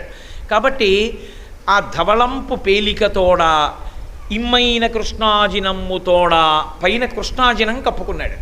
కప్పుకుని ఇమ్మైన కృష్ణాజినమ్ముతోడా, ఆ వచ్చినటువంటి వాడు వెలుపల పెట్టిన విలిజన్నిదముతోడా, 3 పోగులతో ఉన్నటువంటి జంధ్యం, రమ్య భస్మ త్రిపుండ్రములతోడా, చక్కగా 3 విభూతి రేఖలు, బొటనవేలుతో ఇలా పెడితే దృష్టి తగలకుండా రక్ష. వైదికమైన ఆచరణ చేసి వెడుతున్నాడు అని గుర్తు ఏంటంటే 3 గీతలు ఉండాలి లలాటమనందు. కాబట్టి రమ్య భస్మ త్రిపుండ్రములతోడా 3 విభూతి రేఖలు పెట్టుకున్నవాడై బ్రహ్మచారిగా చక్కగా నడిచి వెడుతూ, దానితో పాటుగా ఆయన అక్షమాలికతోడా, ఆ నుంచి క్షా వరకు ఉన్నటువంటి అక్షరాలన్నీ మాలగా పట్టుకుంటారు. అందుకే అన్నపూర్ణ అంటే కేవలం అన్నం పెట్టేది అని కాదు దాని అర్థం. ఆదిక్షాంత సమస్త వర్ణనికరి శంభు ప్రియేశాంకరి, ఆ నుంచి క్షా వరకు ఉన్న అక్షరాలన్నీ వ్యాకరణంలో దీర్ఘాలతోటి ఒత్తులతోటి కలిపి వాంగ్మయంగా మారాయి. సమస్త వాంగ్మయ స్వరూపిణి అని అర్థం. ఆవిడే అన్నం పెట్టిన ఆవిడే, చదువిచ్చిన ఆవిడే, చిట్ట చివరికి అన్నం తిని ఈ శరీరంతో సంతోషంగా ఉండిపోవడం కాదు, ఈ శరీరాన్ని ప్రయోజనాత్మకంగా వాడుకుని మళ్ళీ పుట్టవలసిన అవసరం లేని పునరావృత్తి రహిత శాశ్వత శివ సాయుధ్య స్థితిని పొందడానికి కావలసిన జ్ఞానమునిచ్చిన ఆవిడే. అందుకని అన్నం ఒక్కటి ఇమ్మని అడగారు. అమ్మవారి దగ్గరికి వెడితే శంకర భగవత్పాదులు జ్ఞాన వైరాగ్య సిద్ధ్యర్థం భిక్షాం దేహీ చ పార్వతి అని అడిగారు. కాబట్టి ఏది ఇచ్చినా ఆవిడ ఇవ్వాలి. అందుకని ఆదిక్షాంత సమస్త వర్ణనికరి, ఆవిడ ఆ నుంచి క్షా వరకు ఆవిడ యొక్క స్వరూపం. అలాగే ఈయన అక్షమాలికతోడా, ఆ అక్షమాలని చేతిలో పట్టుకుని తిప్పుతున్నాడు. బ్రహ్మచారి కాబట్టి అధ్యయనం చేస్తూ ఉంటాడు కాబట్టి అక్షమాలికతోడా, చక్కగా ఆ చిన్న కూకటి జుత్తుతోడా, చౌలము అని వేదంలో ఒక అంగం. చౌలము అంటే శిఖ పెడతారు. చౌలములో పెట్టినటువంటి శిఖ ఇక సన్యాసాశ్రమంలో పెడితేనే తీయాలి. అంతేగాని తిరుమల వెళ్ళి తలనీలాలు ఇచ్చేసామంటని అక్కడి నుంచి బోడిగుండు చేయించుకుని ఇంటికి రాకూడదు. ఎప్పుడూ బోడిగుండు చేయించుకోకూడదు. విచిత్రం ఏంటంటే కనీసం వాళ్ళు ఓ బోర్డెట్ అలా చేయించుకోకూడదు. చౌలము అని ఒక సంస్కారం చేస్తారు. చౌలము అన్న సంస్కారం చేస్తే శిఖ పెడతారు. ఆ శిఖ ఒక్క బ్రాహ్మణులకని మీరు అనుకునేరు. శిఖా పరిజ్ఞానము అని వేదంలో చాలా పెద్ద అధ్యాయం దాని గురించి. శిఖ అందరికీ ఉండాలి, ప్రతి వారికి శిఖ ఉండాలి. బ్రహ్మరంధ్ర స్థానాన్ని అక్కడ వరకే తప్ప ఇక దాటి ముట్టుకోవడానికి కూడా వీల్లేదు ఇక. అందుకని శిఖాస్థానము అంటారు. ఆ శిఖ ఉండాలి తప్పకుండా. కాబట్టి ఆయన ఆ చిన్న కూకటి జుత్తుతోడా, శివుడు బ్రహ్మచారిగా పెడితే ఎన్ని నియమాలు పాటించాడో చూడండి లోకానికి ధర్మం చెప్పడానికి. ఓ చిన్న పిలక పెట్టుకుని, చక్కటి బొట్టు పెట్టుకుని, అక్షమాల పట్టుకుని, ఆ ఎడమ చేత వ్రేలు పెద్ద దండంబుతోడా, ఓ కర్ర ఒకటి చేతిలో పట్టుకున్నాడు. బ్రహ్మచారికి సన్యాసికి కూడా దండం ఇస్తారు. ఎందుకంటే బ్రహ్మచారి అయినా శరీరాన్ని కాపాడుకోవాలిగా. ఓ పామో పురుగో కనబడితే దాన్ని కొట్టి తనను తాను రక్షించుకోవడానికి ఓ దండం. సన్యాసికి దండం ఇస్తారు. సన్యాసికి దండం ఎందుకు ఇస్తారంటే వేద విరుద్ధ మార్గంలో ఉన్న వాళ్ళని దండించి వేదాన్ని నిలబెట్టమని. అందుకున్నాను స్మా నేను తురియంలో ఖబర్దార్ వేద విరుద్ధంగా మాట్లాడితే అంగీకరించను అని చెప్పడానికి దండం పట్టుకుంటారు. శంకర భగవత్పాదులు సత్యదండం పట్టుకున్నారు అని వ్యాఖ్యానాల్లో శంకరులు దండం ఎందుకు పట్టుకున్నారో చెప్తారు. కాబట్టి మహానుభావుడు బ్రహ్మచారిగా వస్తూ చేతిలో కర్ర పట్టుకున్నాడు. పట్టుకుని ఓ గొడుగు ఒకటి వేసుకున్నాడు. బ్రహ్మచారి గొడుగు వేసుకుంటాడు. అందుకే వామనమూర్తి వచ్చేటప్పుడు గొడుగు వేసుకుని వచ్చాడు. ఆ గొడుగు ఒకటి వేసుకుని ఆ తల్లి మంచుకొండ చూలికడకు, ఆ హిమవత్ పర్వత పుత్రి అయినటువంటి పార్వతీదేవి ఎక్కడ తపస్సు చేస్తోందో అక్కడికి వెళ్ళాడు. బ్రహ్మచారి వచ్చినా సన్యాసి వచ్చినా ఒక లక్షణం ఉంటుంది, వాళ్ళని ఉత్తర క్షణంలో పూజించాలి. అదొక గౌరవం. ఎందుకంటే బ్రహ్మచారి వచ్చాడనుకోండి వెంటనే లేచి ఆహ్వానిస్తారు సభలోకి. ఆహ్వానించి రావయా కూర్చో అంటారు. అందున ప్రత్యేకించి గృహస్థుకి అది ధర్మం. బ్రహ్మచారి వస్తే భిక్ష పెట్టాలి, సన్యాసి వస్తే భిక్ష పెట్టాలి. వీళ్ళిద్దరికీ భిక్ష, ఎందుకంటే వాళ్ళకి ఆహారాన్ని నిల్వ చేసుకునే అధికారం కానీ అగ్నిహోత్రం మీద వండుకునే అధికారం కానీ వాళ్ళకి లేదు. అందుకే సన్యాసి శరీరం పడిపోతే కాల్చరు. కారణం ఏమిటంటే ఆయన అగ్ని సంపర్కాన్ని వదిలేస్తాడు, ఆయన వండుకోడు, అగ్నికార్యం చేయడు. యజ్ఞయాగాది క్రతువులు చేరు నకర్మణాన ప్రజాధనీన త్యాగే నైకే అమృతత్వమానసు పరేణ నాకం నిహితం గుహాయాం విభ్రాజతి తజ్జతయో విశంతి అన్న మంత్రాలు చెప్తారు. అందుకే సన్యాసి వస్తుంటే కైవల్యోపనిషత్తులో వచ్చి. కాబట్టి సన్యాసికి అగ్నితో సంబంధం లేదు కాబట్టి ఆయన శరీరాన్ని కాల్చరు, భూస్థాపితం చేసి తులసి కోట పెడితే బృందావనం, శివలింగం పెడితే అధిష్టానం, అంతే. పరమాచార్య స్వామి వారి యొక్క శరీరాన్ని పెట్టిన చోట తులసి కోట ఉంటుంది, అందుకని పరమాచార్య స్వామి వారి బృందావనం అంటాం. శృంగేరి పెడితే శివలింగాలు పెట్టి కనపడతాయి, అధిష్టానములు అంటే గురువుల అధిష్టానములు అని. కాబట్టి ఇప్పుడు ఆ వచ్చినటువంటి ఆయన బ్రహ్మచారిగా వచ్చాడు కాబట్టి ఆయన బ్రహ్మచారి నియమములన్నీ పాటించి ఆయన వస్తుంటే ఆయన్ని గౌరవించాలి కదా, కుశల ప్రశ్న వెయ్యాలి కదా, ఏమయ్యా భోజనం చేసావా, భిక్ష తీసుకుంటావా, ఆకలితో వచ్చావా, ఇది అడగాలి. బ్రహ్మచారి సన్యాసి గృహస్థు మీద ఆధారపడతారు. గృహస్థాశ్రమము తనంత తాను ఎందుకు గొప్పది అని అడిగారు. ఎందుకు గొప్పది అంటే సంపాదించి దాచుకుంటాడని కాదు. బ్రహ్మచారి సన్యాసి గృహస్థు మీద ఆధారపడతారు. భవతి భిక్షాం దేహి అని ఒక సన్యాసి వస్తే గృహస్థు పెట్టాలి. ఒక బ్రహ్మచారి అమ్మా నేను వేదం చదువుకుంటున్నానమ్మా, నాకు ఈ పూట మీరు భోజనం పెట్టండి అంటే చక్కగా మర్యాదతో వడ్డన చేసి భోజనం పెట్టాలి. బ్రహ్మచారి సన్యాసి సమాజంలో గృహస్థు మీద ఆధారపడతారు, సంపాదించి దాచకూడదు. ఇద్దరు దాచుకునే అధికారం ఉన్నవాడు ఎవరంటే ఒక్క గృహస్థే. అందుకే బ్రహ్మచారి కానీ సన్యాసి కానీ ప్రత్యేకించి సన్యాసి దానం పట్టరు, ఎందుకంటే వాళ్ళకి దాచుకునే అధికారం లేదు. ఆకలేస్తే రోగం వచ్చినట్టు ఉంది. నాకు దగ్గు వచ్చింది, దగ్గే వరకు మంది వేసుకుంటాను కానీ 50 రూపాయలు పెట్టుకుని అన్నానని తగ్గిపోయాక కూడా వేసుకుంటాను ఏమిటి? ఆకలి తగ్గిపోయే వరకు తింటారు, అది ఏదైనా సరే. డాక్టర్ గారు రాసింది చేదుగా ఉన్నా వగరగా ఉన్నా తీయగా ఉన్నా వేసుకోవాలి, అంతే. ఆకలి తగ్గిపోయేంత వరకు అలాగే తీసుకుంటారు. నేను ఒకసారి విశాఖపట్నం భీమునిపట్నంలో ఒక ఆయన్ని చూశా, మహాసిద్ధ పురుషుడండి. ఆయనకి ఎప్పుడూ ఆకలేసింది అనిపిస్తే వస్తారు, లేకపోతే రారు. ఆ లోపల బాగా చెట్లతో ఉంటుంది డొంక, అందులో ఉంటారు, ఎప్పుడైనా వస్తారు. మీరు ఉంటే ఉండండి, మరి వస్తే వస్తారు లేకపోతే లేదు, అలా చెప్పలేము. అప్పుడే ఆయన వచ్చి 2-3 రోజులు అయిందన్నారు. నేను ఏమో నా అదృష్టం బాగుంటే చూద్దామని కూర్చున్నాను. ఆయన 1 గంట 2 గంటల మధ్యలో గబ్బ గబ్బ గబ్బ గబ్బ అంగలేసుకుంటూ వచ్చారు. వచ్చి ఆయనకి ఆకలేస్తోంది, అలా నిలబడ్డారు ఆవు దగ్గరికి వెళ్ళి. ఆ ఆవుకి మరి ఏమర్థమైందో ఆయన్ని చూసి పరదేవత మహాపురుషుడు అనుకుందో ఏమో, అది కుడితి తాగుతున్నది మూతితో ఇలా ముద్ద పైకెత్తి ఆయన ముందు పెట్టింది. ఆయన దాని మూతి మీద ఉన్న ముద్ద తీసి ఆ చిట్టు తవుడు ముద్ద తినేశారు. తినేసి మంచినీళ్ళు తాగి మళ్ళీ వెళ్ళిపోతున్నారు. నేను వెళ్ళి నమస్కారం పెట్టాను. ఆయన ఏమనుకున్నారో తెలియదు, రాతి మీద కూర్చున్నారు. కూర్చుని నేను నీకు ఒక్క మాట చెప్పి వెళ్ళిపోతానన్నారు. ఏమిటి చెప్పండి అన్నాడు. ఆయన అన్నారు, నాకు ఇప్పటికీ జ్ఞాపకం వారు చెప్పిన మాట, నాలుక రుచి ఒకటే చూస్తుంది, కడుపుకి రుచితో సంబంధం లేదు. నాలుక కోసం తినడం జీవితంలో నేర్చుకుంటే శరీరము వ్యాధిగ్రస్తమవుతుంది. నాలుకకి లొంగని వాడెవడో వాడు ఆరోగ్యంతో నిలబడతాడు, ఈశ్వర పథంలో ఉపాసన కూడా చేయగలుగుతాడు. ఇది బాగా గుర్తుపెట్టుకో అని వెళ్ళిపోయారు. నేను చాలా ఆశ్చర్యపోయాను నిజంగానే. ఆయన నాలుక గురించి ఆ రోజున నాతో మాట అన్నారు, నీకు గౌరవం తెచ్చినా నువ్వు పాడైపోయినా లోకంలో పూజింపబడినా ద్వేషింపబడినా నాలుకే కారణమని గుర్తుపెట్టుకో. మరి ఆయన ఎందుకన్నారో తెలియదు. ఆ తరువాతి కాలంలో ఈ నాలుకే ఇంతమందిని కూర్చోబెట్టింది కదా. అందుకే ఓ మాట చెప్తారు పెద్దలు, ఆ దంతాలు నాలుక దంతాలను అడిగింది ఒకసారి, పాపం మీరు జంతిక ముక్కలు పెట్టినా చెగోడీలు పెట్టినా ఏం పెట్టినా నవిలి ముద్ద చేసి నాకు పంపిస్తారు, నేను హాయిగా రుచి చూసి మింగుతూ ఉంటాను. మీరు 32 మంది ఉన్నారు, నేను ఒక్కదాన్ని ఉన్నాను. 32 మంది ఉన్నా మీరు తినకుండా 32 మంది నవిలి నాకే ఇస్తున్నారు. నేను మీకు ఏదైనా ఉపకారం చేద్దాం అనుకుంటున్నాను, ఏం చేయమంటారని అడిగింది. అంటే పళ్ళు అన్నాయి, నువ్వు మాకు చేయగలిగిన ఉపకారం ఒక్కటే, ఎవరిని పడితే వాళ్ళ మీద వదరి మాట్లాడకు. ఎందుకంటే మాట్లాడేది నువ్వు, వాళ్ళు అంటున్నారు నీ పళ్ళు రాలగొడతానంటున్నారు. నువ్వు అలా మాట్లాడకుండా ఉంటే చాలు, మాకు మహోపకారం అన్నారు. నాలుక అందుకే జిహ్వాగ్రే వర్తతే లక్ష్మి, జిహ్వాగ్రే మిత్రబాంధవా, జిహ్వాగ్రే బంధనం ప్రాప్తి, జిహ్వాగ్రే మరణం ధ్రువం. వాక్కు అగ్నిహోత్రంతో సమానం. సరే, అందుచేత ఆయన వస్తే బ్రహ్మచారి వచ్చాడు కాబట్టి గౌరవించాలి. అందుకని ఆ తల్లి ఎదురెళ్ళింది. ఆ చుట్టూ ఉన్న చెలికెత్తెలు వెళ్ళారు.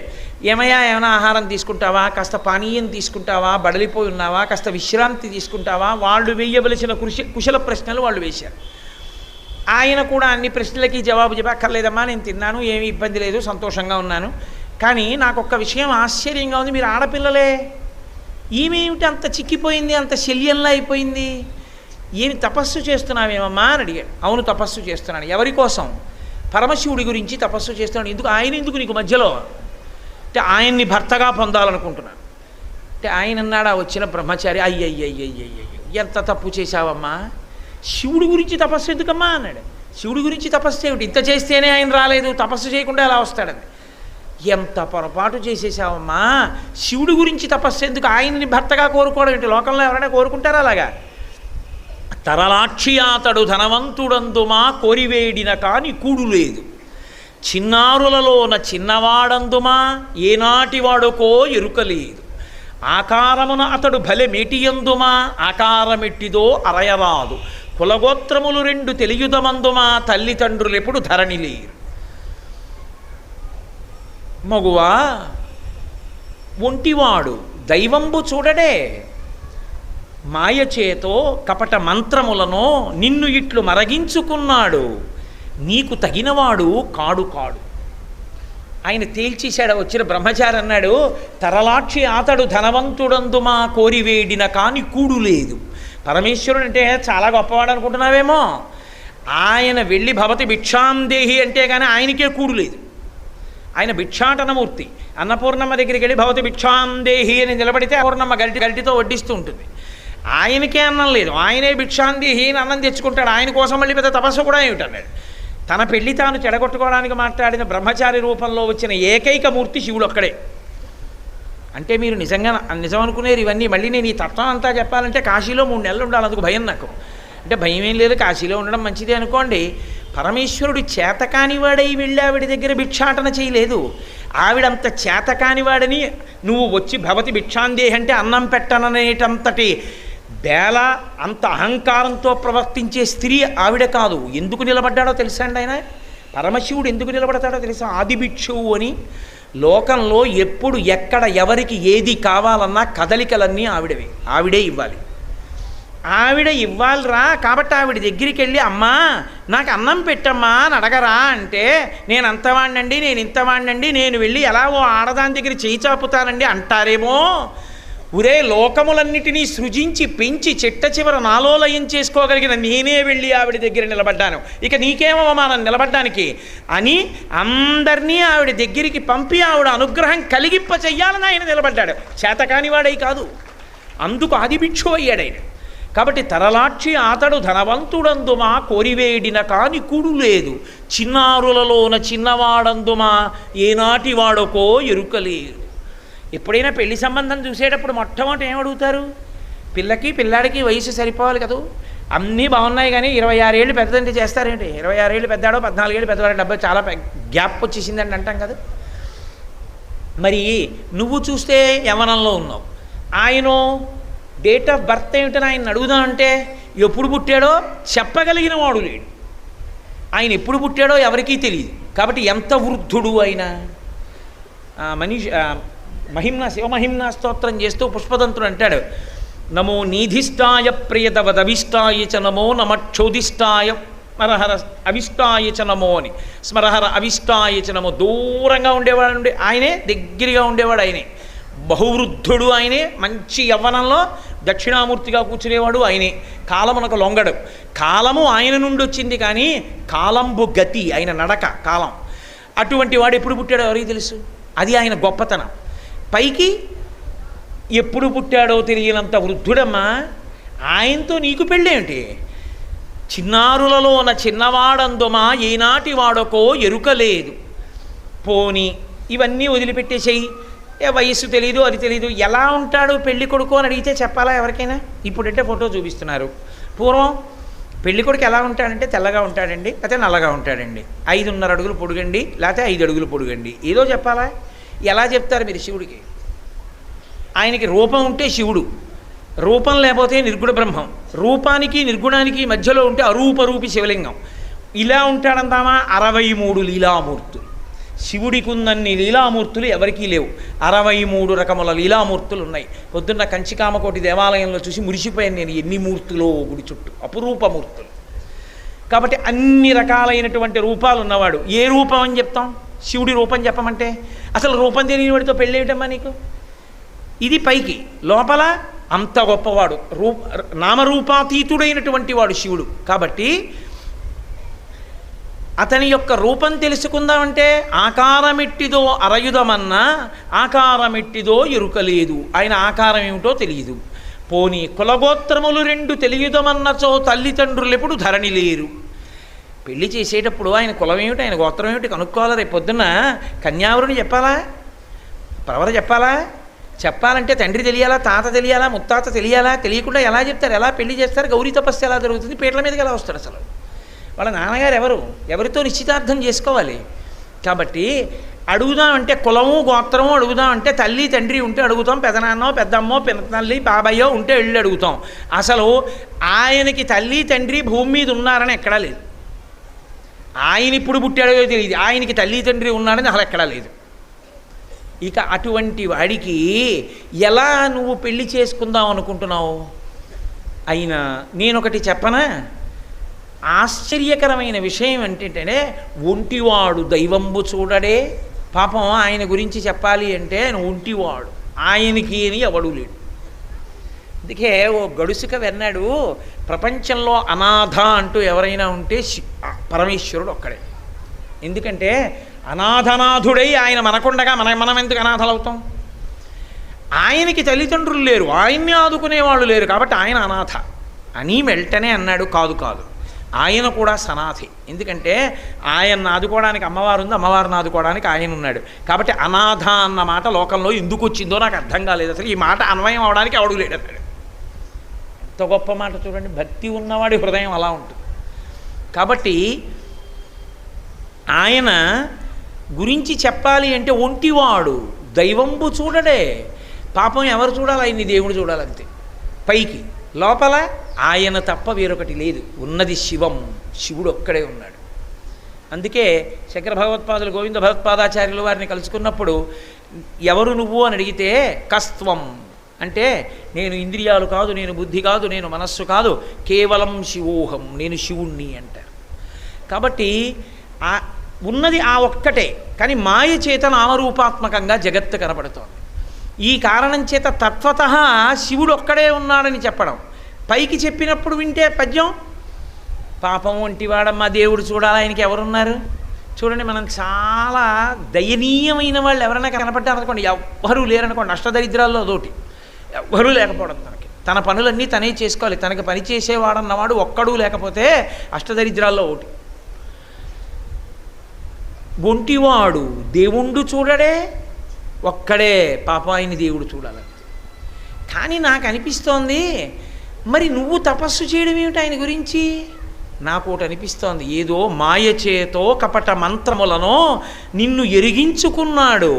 మాయో కపట మంత్రము వేసి వశీకరణం చేసి నిన్ను దాన్ని చేసుకునే ప్రయత్నం చేస్తున్నాడు. నిజంగా మాట్లాడితే నీకు తగినవాడు కాడు కాడు శివుడు. ఒక్కనాటికి నీకు తగినవాడు కాడు. శివుడితో నీకు పెళ్ళేమిటమ్మా? ఎవరి మాటలు చెప్తున్నది? శివుడే బ్రహ్మచారిగా వచ్చి. అంటే ఆవిడికి ఎంత శివభక్తి ఉందో చూడాలనుకున్నాడు. అంటే తెలియదా సర్వజ్ఞుడికి? మనకి తెలియచెయ్యాలనుకున్నాడు. ఆది దంపతులుగా వాళ్ళు అలా ఎందుకుంటారో చెప్పాలనుకున్నాడు. ఆవిడ ముఖం ఎర్రపడుతోంది, జేవురిస్తోంది తప్ప ఆవిడ అదేమిటి నిజమే అనేం పునరాలోచనలో పట్టలేదు. అప్పుడు అన్నాడు, చీనాంబరంబులు చెలువప్ప కట్టడు మదసింధురేంద్ర చర్మంబుక అని, రత్నకంకణములు రమణుడై తొడగడు పాతాళ సర్ప కంకణములు కాని. ఆయన ఓ బట్ట కట్టుకోవాలి, పట్టుకెళ్ళి ఏదో మంచి పట్టు పంచెలు చాపిచ్చి కట్టుకోండి అన్నారనుకోండి, ఆయన ఏం కట్టుకోడు. రేపు పొద్దున పెళ్లిపేటల మీద కట్టుకోమంటే అవేం అక్కర్లేదు ఆయనకి. మదసింధురేంద్ర చర్మంబుక అని ఆయన ఏనుగు చర్మాన్ని కట్టుకుంటుంటాడు. ఏనుగు చర్మం చేతకాక కట్టుకున్నవాడు కాదు. ఇక్కడికే దగ్గరలో ఉంది కృత్తివాసేశ్వరలింగం అని. మహానుభావుడు గజాసుర సంహారం చేసి కోరుకున్నాడు ఆ గజాసురుడు, నా తోలు తీసి నువ్వు కట్టుకోవయా దుర్గంధము లేక చినుంగక అది చిరిగిపోకూడదు, దుర్గంధం రాకూడదు, సువాసనతో ఎప్పుడూ ఉండాలి, నీ ఒంటి మీద ఉండాలని అడిగితే కట్టుకున్నాడు భక్తపరాధీనుడై. ఇక్కడే ఉంది కృత్తివాసేశ్వర లింగం. దాన్ని దర్శనం చేస్తే ఆ లింగాన్ని సమస్త పాపములు నశిస్తాయి. కాబట్టి మహానుభావుడు అంత గొప్పవాడు. ఆయన చెప్పడం ఎలా చెప్తున్నాడు? ఆయన చెప్పేటప్పుడు మాత్రం చీనాంబరంబులు చెలువప్ప కట్టడు మద సింధురేంద్ర చర్మంబు కాని.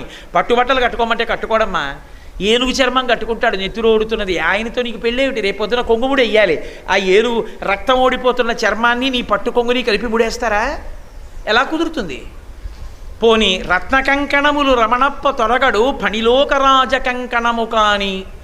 పోనీ ఏదో రత్న కంకణాలు తీసుకొచ్చి పోన్లేవా పట్టుబట్ట కట్టుకోకపోతే కట్టుకోకపోయావు, ఓ కంకణాలు వేసుకో అని చెప్పి చక్కగా ఏమైనా మణిహారాలు అవి ఇస్తే వేసుకున్నాడు అనుకుంటున్నావా? ఆయన దగ్గర రకరకాల కొలతలున్న పాముల పెట్లు ఉంటాయి. అవి తీస్తాడు, ఒక్కొక్కటి తీసి ఓ పావుని ఇక్కడ చుట్టుకుంటాడు, ఓ పావుని ఇక్కడ చుట్టుకుంటాడు, ఓ పావుని ఇక్కడ చుట్టుకుంటాడు, ఓ పావుని వేలుగు పెట్టుకుంటాడు, ఓ కొన్ని పెద్ద పావులు మెళ్ళలో వేసుకుంటాడు, కొన్ని పావులు కాళ్ళకి చుట్టుకుంటాడు. ఇన్ని పావులన్నీ వేసుకుని చక్కగా కూర్చుని ఉంటాడు. ఎప్పుడో నాగాభరణుడని పేరు.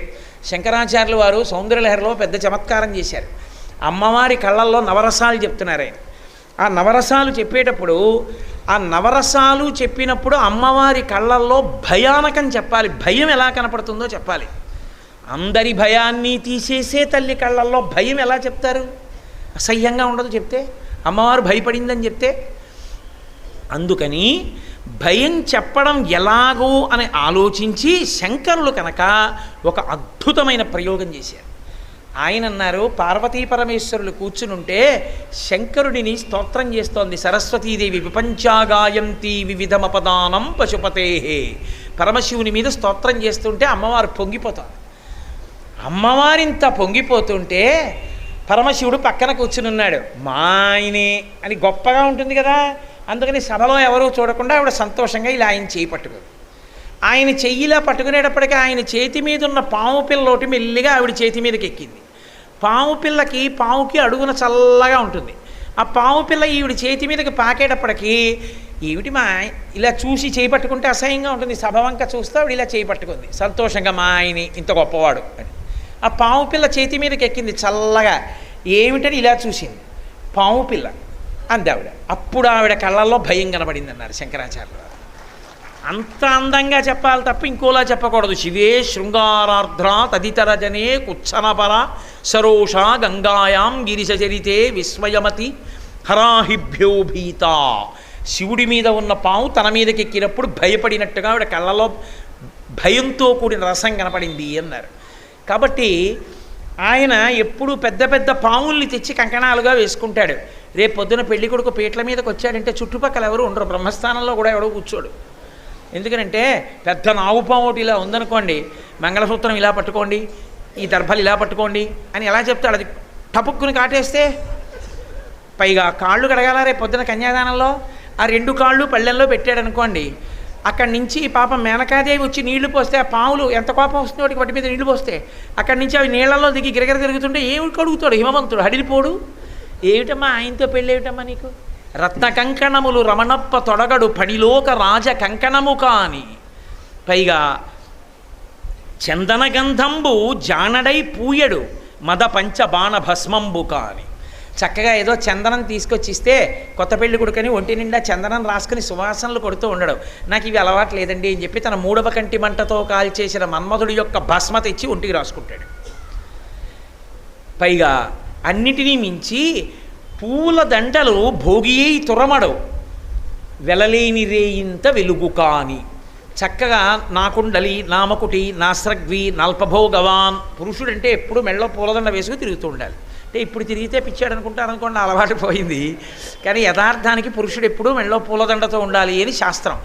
కాబట్టి ఆయన మెళ్ళలో పూలదండ వేసుకోడు, ఎప్పుడు ఆ చంద్రవంకని తెచ్చి ఇక్కడ నెత్తి మీద పెట్టుకుని కూర్చుని ఉంటాడు. ఇక్కడ విచిత్రంగా ఉండదు అలా కూర్చుంటే. ఎవరైనా కూర్చుని నెత్తి మీద చంద్రుడిని నెట్టు కూర్చున్నాడు అనుకోండి, నెత్తి మీద చంద్రుడు, 3 కళ్ళు, ఒంటి నిండా పాములు, ఆ మదపంచబాణ భస్మ.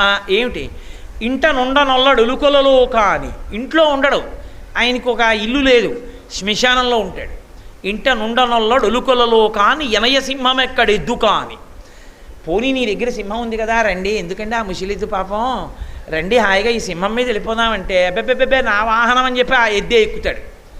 ఎనయ సింహం ఎక్కడెద్దు కాని. ఇన్ని విచిత్రమైన లక్షణాలు ఉన్నాయి. అసలు నేను ఒక మాట చెప్పనా? చిలువ చెప్ప సిగ్గయ్యేడిది, వెర్రి అనగా శివుడు వినవే చెప్పుమా. నాకు చెప్పడానికి సిగ్గేస్తోంది, కానీ అసలు లోకంలో వెర్రేడంటే ఎవరంటే శివుడే అన్నాడు వచ్చిన బ్రహ్మచారి, నేను కాదు. నిజంగా కూడా ఆయనకు ఆ పేరుంది. పిచ్చాళ్ళకి పెద్ద పిచ్చాడని పేరు శివుడికి. ఎందుకో తెలుసా అండి? ఆయనకున్నటువంటి నామాలలో ఉన్మత్త శేఖరాయ నమః అని ఓ పేరు. ఉన్మత్త శేఖరుడు అంటే పిచ్చివాళ్లలో పెద్ద పిచ్చివాడు అని. అందుకే ఉమ్మెత్తకాయలతో పూజ ఆయనకి. లేకపోతే ఉమ్మెత్తకాయలతో ఎవరికి పూజ చేయరు, ఉమ్మెత్తాకులతో ఉమ్మెత్త పూలతో పూజ ఎవరు చేయరు. అందుకే ఉమ్మెత్త పూలు తెచ్చారు కదా అని చేయకూడదు. ఉమ్మెత్త పువ్వు చెయ్యాలి అంటే పూజ విశేషమైనటువంటి అనుష్ఠాన బలం ఉన్నవాడికి తప్ప శివలింగం మీద ఉమ్మెత్త పువ్వుతో పూజ చేసే అధికారం లేదు. అలా చేయకూడదు. తీసుకొచ్చిన ఎందుచేత అంటే ఆయన పిచ్చివాళ్లలో పెద్ద పిచ్చివాడు అని ఎందుకంటారంటే, పిచ్చివాడు అంటే మనకు అర్థం కానివాడు. మనందరం ఓలా ఉంటే పిచ్చివాడు ఒక్కడు ఓలా ఉంటాడు. ఆయన మనకు అర్థం కాడు. మనకు అర్థం కాడు కానీ ఆయన ఆలోచనలు ఆయనకున్నాయి. మనందరం లోకం కోసం సంసారం కోసం తాపత్రయపడితే ఆయన పరబ్రహ్మం కోసం తాపత్రయపడతాడు. పరబ్రహ్మం గురించి తాపత్రయపడుతున్న వ్యక్తి మనకు అర్థం కాడు. అదేమిటంటే అలా కూర్చుంటాడు, అలా నించుంటాడు, ఎప్పుడు అలా ధ్యానం చేసుకుంటుంటాడు. ఈవిడ పట్టించుకోడు. ఆ గడ్డాలు పెరిగిపోయి మీసాలు పెరిగిపోయి ఏమిటి ఇలా ఉంటాడు అనుకుంటాం మనం. అందుకని పిచ్చివాళ్ళే కనపడతాడు. అందుకే రామకృష్ణ పరమహంసకు పట్టిన పిచ్చి నాకెప్పుడు పడుతుందో అని ఏడ్చారు ఆ కాలంలో కొంతమంది. కాబట్టి ఆయన పిచ్చివాళ్లలో పెద్ద పిచ్చివాడంటే జ్ఞానుల యందు పెద్దవాడు. ఆయన చేతకాక వృషభాన్ని ఎక్కడు. వృషభము ధర్మస్వరూపం, ధర్మమే ఎద్దు. ఆయన ధర్మాన్ని నిలబెడుతుంటాడు లోకంలో. అందుకే రుద్రశబ్దం చేత పిలువబడతాడు. ఆయన రుత్ అంటే వేదముల యందు ఉన్నటువంటి మంత్రముల చేత ధర్మమును సుస్థాపితం చేసి అనుష్ఠించేటటువంటి శక్తినిస్తాడు. వేదం తెలియడం వేరు, వేదాన్ని అనుష్ఠించడం వేరు. తెలుసుకున్నది ధర్మం కాదు, అనుష్ఠించినది ధర్మం. సంధ్యావందనం చెయ్యాలని తెలుసుకోవడం ధర్మం కాదు, సంధ్యావందనం చెయ్యడం ధర్మం. కాబట్టి అలా అనుష్ఠించగలిగిన శక్తినిచ్చిన వాడెవరో వాడు రుద్రుడు. కాబట్టి ఆయన అందుకు ఎద్దునెక్కుతాడు. ఇది తత్వం. కానీ పైకి ఆయన మాట్లాడేటప్పుడు పనికి వాడిన వాడమ్మా అన్నట్టు ఉంటుంది.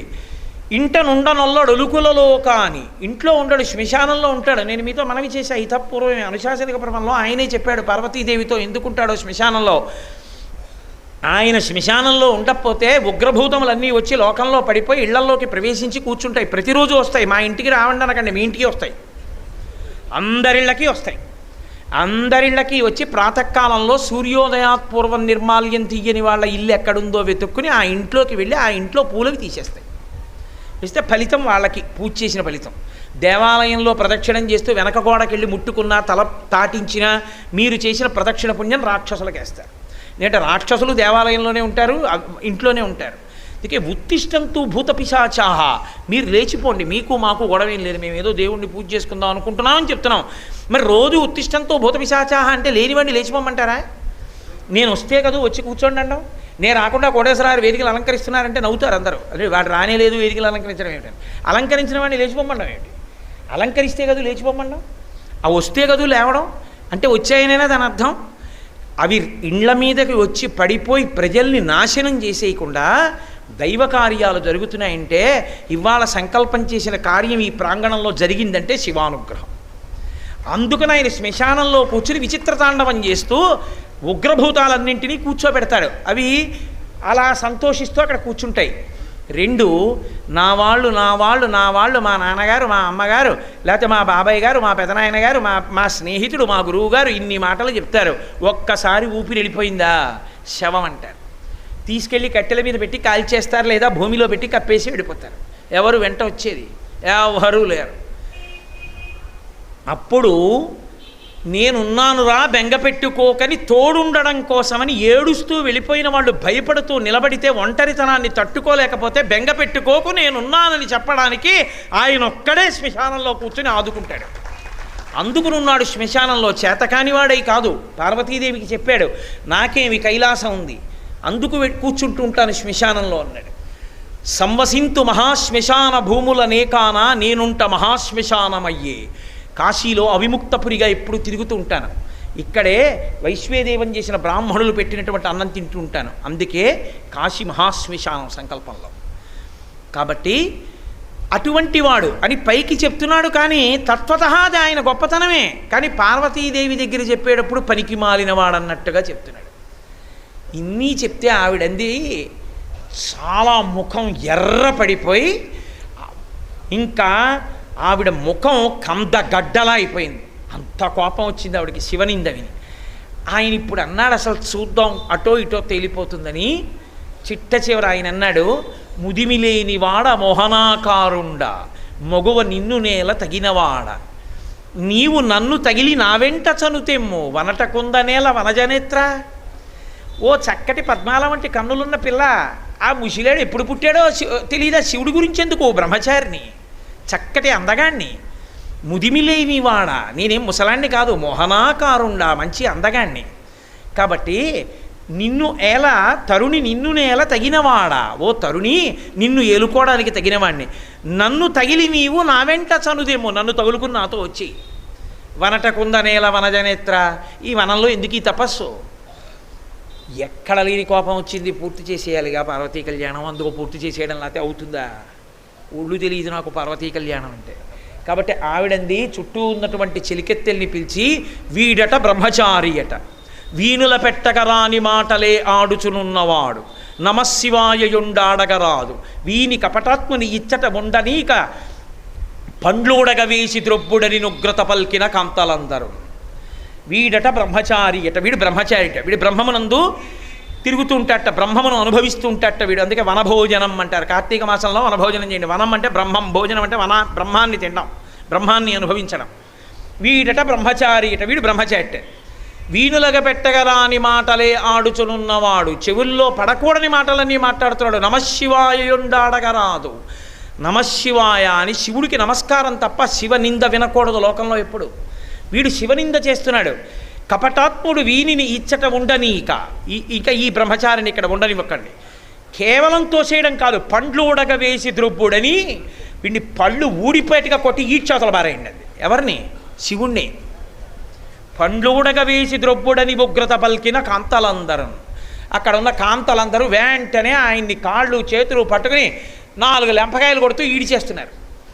ఈడిచేస్తుంటే పరమేశ్వరుడు చూశాడు. ఓహో, ఎంత భక్తి నా యందు! ఆయనకి అదేం సంతోషం. అందుకే శంకరాచార్యులు వారు అంటారు, అన్నిటికన్నా నీకు దెబ్బలే ఇష్టమేమో శివ, అదే చైనా అంటారు. ధనస్సు పెట్టి కొట్టిన అర్జునుడిని అనుగ్రహించావు, ఆనాడేమో ఆ ముసలి ఎవరు ఆకలి పట్టుకుని కోట్నా తింటావా అంటే అన్నం తిన్నావు, దర్శనమిచ్చావు, అనుగ్రహించావు. పార్వతీదేవి చెలికెత్తెలందరూ కొడితే ఆవిడ్ని కళ్యాణం చేసుకున్నావు. శివ నాకు అదే మార్గంలా కనపడుతోంది అన్నారు. అంటే నిజమని కాదు, ఆయన భక్తపరాధీనతని చెప్పడానికి. జడత పశుత కళంకిత అని చంద్రుడి మీద స్తోత్రం చేసినట్లే. కాబట్టి వీళ్ళందరూ ఆయన్ని తోసేస్తుంటే ఆయన పరమశివుడిగా ఒక్కసారి దర్శనమిచ్చాడు. చంద్రోద్భాసిత శేఖరే స్మరహరే గంగాధరే శంకరే సర్పైర్భూషిత కంఠకర్ణ వివరే నేత్రోద్ధ వైశ్వానరే దంతి తకృత సుందరాంబరధరే త్రైలోక్యసారే హరే అన్నట్టుగా కనబడితే సంతోషపడిపోయారు. ఆయన ఆవిడ వంక చూశాడు. ఇది నిన్నటి రోజున మీకు నేను ఆ తత్వం అంతా చెప్పాను, మళ్ళీ ఇప్పుడు చెప్పక్కర్లేదు. మన్మధుడి చేతిలో ఉన్న చెరుకు విల్లు 5 పుష్పబాణాలు ఆవిడ పట్టుకుంటే ఏమవుతుందో ఇక్కడ నిరూపణం చేశారు. ఇప్పుడు ఆవిడ్ని చూడగానే మన్మధుడు వేస్తే పనికిరాని బాణాలు ఆవిడ పట్టుకుంటే పనికొచ్చాయి. శివకామ సుందరి అయి తల్లి నిలబడితే, కామిని చూచు చూపులకు కాక కలింగి శివుండు పాంథుడై కాముని తొల్లి గెలిచిన మగంటిమి నెల్ల తలంకి లోలతన్ కామిని చూచుచుండే, మరి కామినియున్మదనస్త్రపాతయై కామ విరోధి చూపులకు కాక కలింగే మనఃకలంకయై. ఓ పక్క పరమశివుడు అత్యంత ఏదో మహాదాహంతో ఉన్నవాడు నీళ్ల వంక చూసినట్టుగా ఆవిడ్ని చూడగానే ఇప్పుడు పాంథుడై అపారమైన కామంతో మహాకామేశ్వరుడై అమ్మవారిని చూస్తుంటే, అమ్మవారు కూడా అదే భావనతో పరమశివుడి వంక చూసింది. ఇత పూర్వం మన్మధుణ్ణి కాల్చినవాడు కాముని తొల్లి గెలిచిన మగంటిమి నెల్ల తలంకి, కాముణ్ణి కాల్చినవాడు కామమునకు వశుడయ్యాడు. ఇప్పుడు కామిని చూచు చూపులకు కాక కలింగి శివుండు పాంథుడై. ఇది లలితా త్రిపుర సుందరి మహాతల్లి అయినటువంటి శివకామ సుందరి తత్వాన్ని ఆవిష్కరించడం అంటే పద్యంలో. కాబట్టి ఇప్పుడు అలా పట్టుకుని నిలబడినటువంటి ఆ తల్లి యొక్క తత్వ స్వరూపానికి లొంగిపోయాడు పరమశివుడు. లొంగిపోయి ఆవిడ దగ్గరికి వచ్చి, ఇంత గొప్ప తపస్సు చేశావుగా పార్వతి, నిన్ను కళ్యాణం చేసుకుంటున్నానన్నాడు. ఆవిడంది, ఆగండి ఆగండి ఆగండి ఆగండి, ఇలా వద్దు. ఎందుకో తెలుసా? నేను ఎంతో కష్టపడి ఈ అవతారంలో మిమ్మల్ని వివాహం చేసుకుంటున్నాను, కళ్యాణం చేసుకుంటున్నాను. ఈ అవతారంలో శాస్త్రం ఎలా చెప్పిందో అలాగే చేసుకోవాలి. మీరు మా నాన్నగారికి కబురు చేయండి, మీ పిల్లని నాకు ఇమ్మని. కన్యావరుణి అంటే మగపిల్లాడి తల్లిదండ్రులు వెతుక్కుంటారు, కానీ ఆడపిల్ల తల్లిదండ్రులు వెతుక్కుంటారని కాదు. అందుకే ఇప్పుడు కళ్యాణ క్రతువులో మీరు చూస్తారు, పెద్దల్ని పిలిచి పండితుల్ని పిలిచి తాంబూలం ఇస్తారు. తాంబూలం ఇచ్చి మా అబ్బాయికి తగిన వరుణ్ణి తగిన వధువు ఎక్కడుందో వెతకమంటే ఆ వధువు ఇంటికి వెళ్ళి అడుగుతారు, అయ్యా మా విశ్వేశ్వరుడికి ఇల్లాలు కావాలి, అందుకని చెప్పేసి మీ అమ్మాయిని ఇవ్వండి అని అడిగితే కన్యాదాత ఒప్పుకుంటాడు. కన్యాదాత ఒప్పుకున్న తర్వాత కళ్యాణం జరుగుతుంది. అందుకే కన్యాదాత ఇంటికి పెడతారు. అందుకని కన్యాదాత స్వగృహమునందు అంటారు వివాహం. మగపెళ్లివారు అక్కడికి రావాలి. కాబట్టి నువ్వు మా నాన్నగారికి కబురు చేసి హిమాలయ పర్వత ప్రాంతమునకు వచ్చి అక్కడ నన్ను కళ్యాణం చేసుకో తప్ప ఇక్కడ ఎవరికీ తెలియకుండా చడి చప్పుడు కాకుండా నిన్ను పెళ్లి చేసుకున్నాను, మన ఇద్దరం ఎప్పుడూ ఒకటే కదా, ఆది దంపతులం అని వచ్చేయమంటే నేను రానందాడు. మరి అంత తపస్సు చేసినప్పుడు వరం ఇవ్వద్దు, తప్పకుండా అలాగే అడుగుతాను. ఇప్పుడు ఆవిడ మళ్ళీ తన పుట్టినింటికి వెళ్ళిపోయింది, ఆయన కైలాసానికి వెళ్ళిపోయాడు. వెళ్ళిపోయి సప్తర్షుల్ని అరుంధతీదేవిని పిలిచాడు. పిలిచి వాళ్లతో అన్నాడు, ఇప్పుడు నాకు పార్వతీదేవికి పెళ్ళి అవ్వాలి, అంత తేలికేం కాదు, ఏదో ఆవిడ ఒప్పేసుకుంది నేను ఒప్పేసుకుందని పెళ్ళి అయిపోతుంది అనుకుంటున్నారేమో. ఒక్కనాటికి అంత తేలిగ్గా ఈ కళ్యాణం జరగదు. ఎందుకో తెలుసా, నా తత్వం ఏమిటో అర్థం అవ్వడం చాలా కష్టం. శివుడికి ఏముందంటారు, పిల్లనిచ్చే వాళ్ళకి ఏం కావాలంటే పిల్లాడు ఎంత అందంగా ఉంటాడు, పిల్లాడు ఎప్పుడు పుట్టాడు, ఆయన వయస్సు ఎంత, ఆయనకి ఏముంది.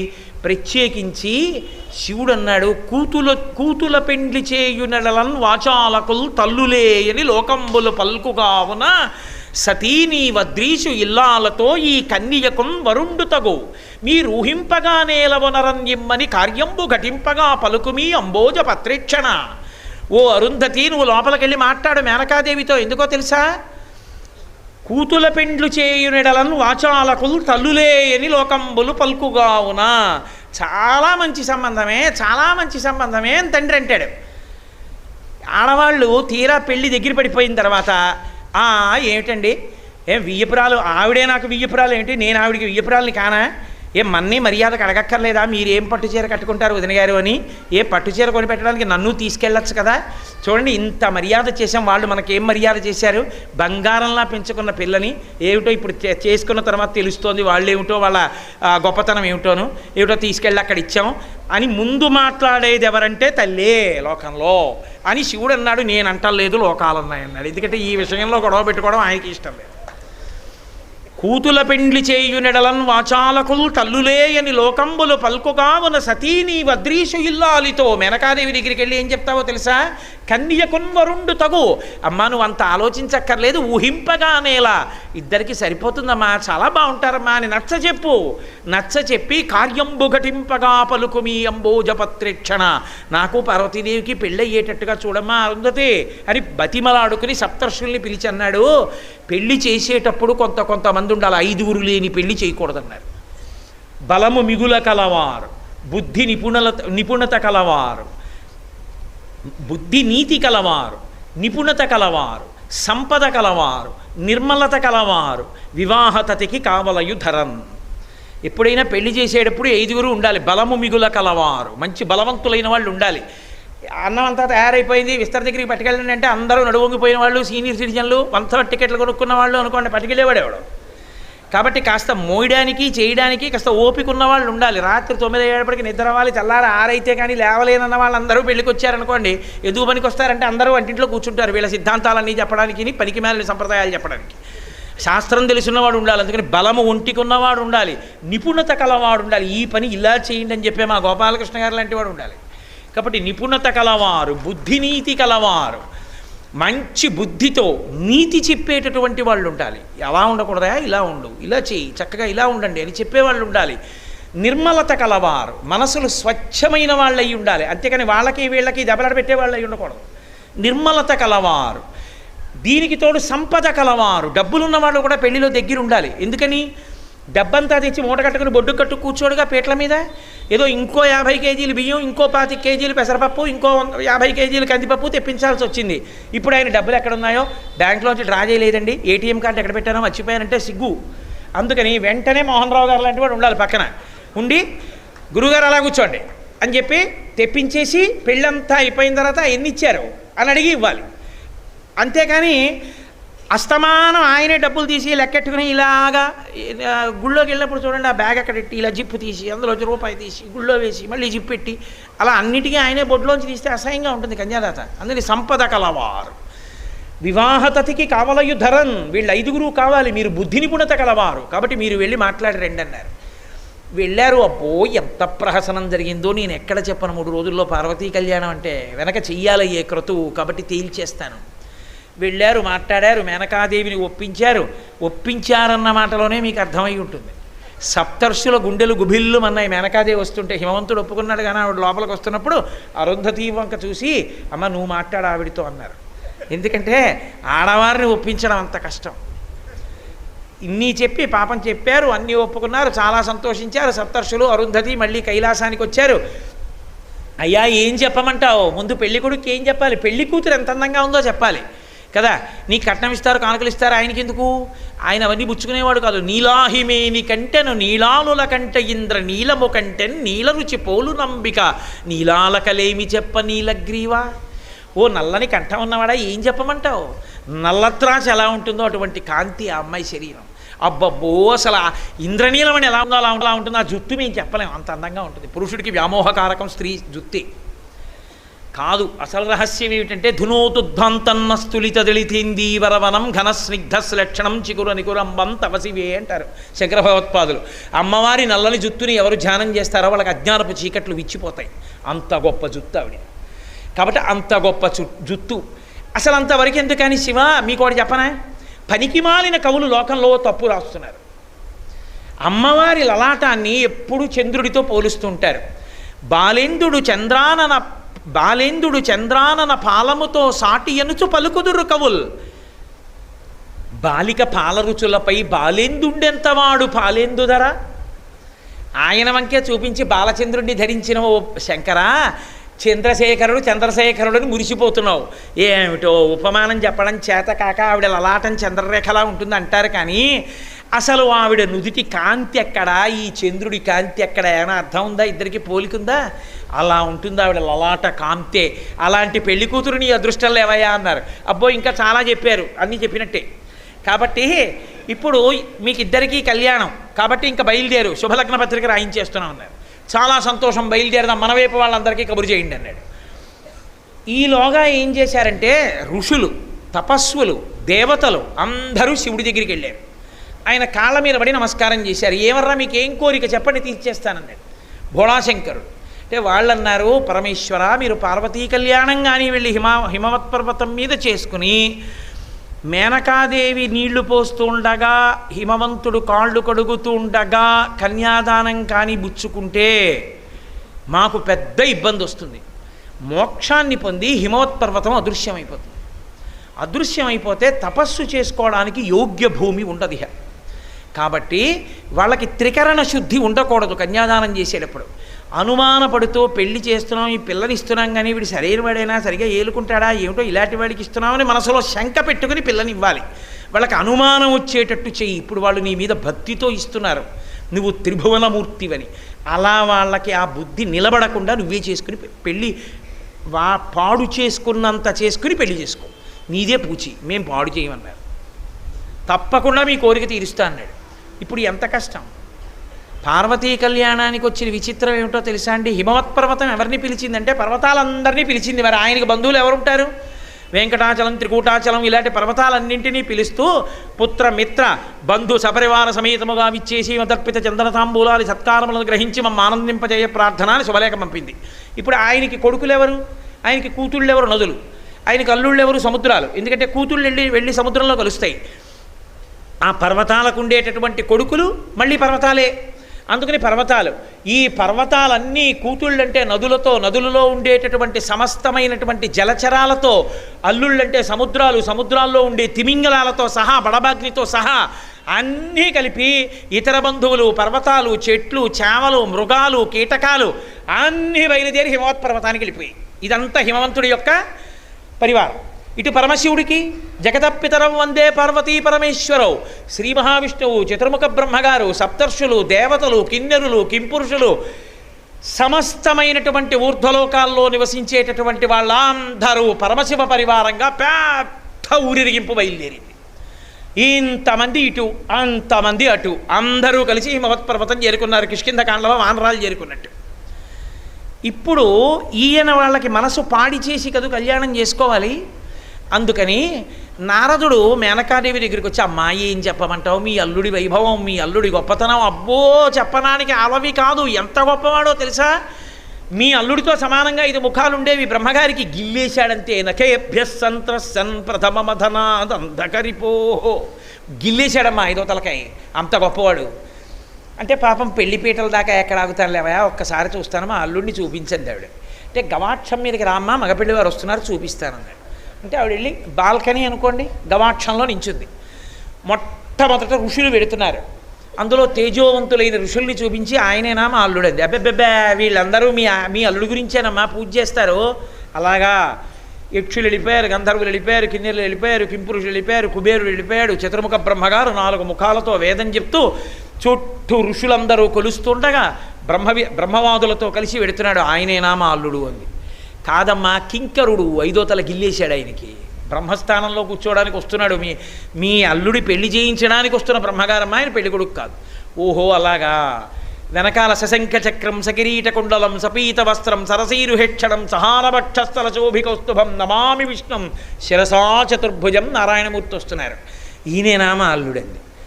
అంత పెద్ద వైభవం ఆ చుట్టూ ఉన్న వాళ్ళని చూసి, అబ్బెబ్బెబ్బెబ్బే మీ అల్లుడికి ఇతనికి తేడా చెప్పడం కష్టం, కానీ ప్రస్తుత మాత్రం మీ అల్లుడు కాడు. ఈయన కూడా మీ అల్లుడినే పూజ చేస్తాడు. పూజ చేస్తే సుదర్శన చక్రం ఇచ్చాడు, ఆయనకి అన్నీ ఇచ్చి అనుగ్రహించి తన శరీరంలో సగభాగం కూడా ఇచ్చాడు. హరిహరమూర్తి వచ్చింది అందుకే. ఓహో మా అల్లుడు ఎంత గొప్పగా ఉంటాడో అనుకుని అలా చూస్తోంది. ఎప్పుడు పిచ్చి తల్లి గుక్కుడు పాలు తాగి తెల్లారకట్ట నించుంది. సాయంకాలం అవుతోంది ప్రదోష వేళ. ఇంతమంది వెళ్ళిపోతున్నారు, కనపడ్డ అల్లుడు అదిగదిగో వస్తున్నాడమ్మా, నేను చూపిస్తాను కదా, నువ్వు అడక్కు, నేను చూపిస్తాను, అలా చూస్తుండే ఉత్సవాన్ని. అలా చూస్తోంది. పాపం కాళ్ళు పీకులు ఎడుతున్నాయి. ఆఖరణ వచ్చాడు ఒక ఆయన, దిగంబరుడై దిశమలతో ఒంటి మీద నూలుపోగు లేకుండా భూతప్రేత పిశాచాల్ని చుట్టూ పెట్టుకుని ఢమరుక పెట్టుకుని విభూతి రాలేటట్టుగా తాండవం చేస్తూ వస్తున్నాడు. ఆ పిశాచాల్ని భూతాల్ని ఆ మధ్యలో ఉన్నవాడిని చూసి తల తిప్పుకుంది. నారదుడు వెంటనే చటుక్కన ఆయనే మీ అల్లుడని వెళ్ళిపోయాడు. ఇక చూడండి, ఆవిడ గవాక్షం మించి కిందకి దిగింది. మీరు చూడాలి, శివపురాణంలో అసలు పార్వతీ కళ్యాణం వినాలి. అబ్బో ఏమి హడావిడో అసలు. ఆవిడ కిందకు వచ్చి తిన్నగా పార్వతీదేవి దగ్గరికి వెళ్ళి కంఠం పట్టుకుంది. నిన్ను చంపేస్తాను, నేను చచ్చిపోతాను. నేను ఉత్తినే అంటున్నాను అనుకుంటున్నారేమో, యథార్థంగా అంతే ఉంది.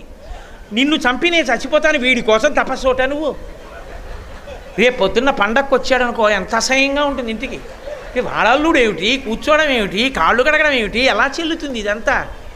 ఆ చుట్టూ ఆ స్నేహితులు ఏమిటి, ఆ పరివారం ఏమిటి, ఎక్కడ దొరికాడే నీకు, వాడి గురించి తపస్సోటి చేసావా, అల్లుడి కింద తీసుకొచ్చావా, నా ప్రాణం పోయినా పీటల మీద కూర్చోనండి. పాపం హేమంతుడు వచ్చేదో నచ్చ చెప్పబోయాడు. కంఠానికి రాయి కట్టుకుని నూతిలో దూకేస్తాను, ఉత్తరక్షణం చచ్చిపోవడానికి తేల్తాను అనుకుంటున్నావేమో తప్ప పీట మీద కూర్చుని ఒక్కనాటికి కన్యాదానం చెయ్యనో ఆయనకి. ఇప్పుడు ఇన్ని చెప్పి నేను చూశాను అలాగే ఉంటాడంటే నారదుడిని పిలిచి, నారద ఆవిడ చూసింది నిజమేనా అంటే ఆయన ఊరుకున్నాడు. అంటే హిమవంతుడికి అనుమానం వచ్చింది. అయ్య బాబోయ్, ఇలాంటి వాడల్లుడు ఏమిటి, తపస్సు ఏమిటి, పెళ్ళి అందరూ వచ్చేసారు, నలుగురికి తెలిసిపోయింది, ఇప్పుడు వెళ్ళి హారతి ఇవ్వడం ఎలాగా, ఎదురెళ్ళి పానకం ఇవ్వడం ఎలాగా, తీసుకొచ్చి పీటల మీద కూర్చోపెడితే లేక పుట్టిన పిల్ల తీసుకెళ్ళి ఇలాంటి వాడికి ఇచ్చి పెళ్లి చేశారని నన్ను అనరా. పాపం ఆయన బెంగ పెట్టుకున్నాడు. ఆఖరికి మల్లగుల్లాలు అయిపోయింది. ఆడపిల్లి వారందరూ కలిశారు, మాట్లాడుకుంటున్నారు. పెద్ద పెద్ద పర్వతాలన్నీ వచ్చేసాయి. ఏం చేద్దాం, పెళ్లి పీటల మీద ఇప్పుడు ఆపితే బాగుంటుందా, ఎలా, అందరూ మాట్లాడుకుంటున్న సమయంలో నారదుడు వచ్చి అన్నాడు, అయ్యో పిచ్చి తల్లి, నువ్వు చూసింది అల్లుడినే, కానీ అది ఆయన యథార్థ రూపం కాదు. అసలు మీ అల్లుడు నిజంగా ఎప్పుడూ ఎలా ఉంటాడో అలా అదిగో చూడు పైకెళ్ళి ఇప్పుడు కనపడతాడన్నాడు. అంటే గబగబా వెళ్ళి చూసింది. కోటి సూర్య ప్రతీకాశం సర్వావయవసందరం విచిత్రవసనం చాధానాభూషణభూషితం సుప్రసన్నం సులావణ్యం సుగంధం సువిభూషితం.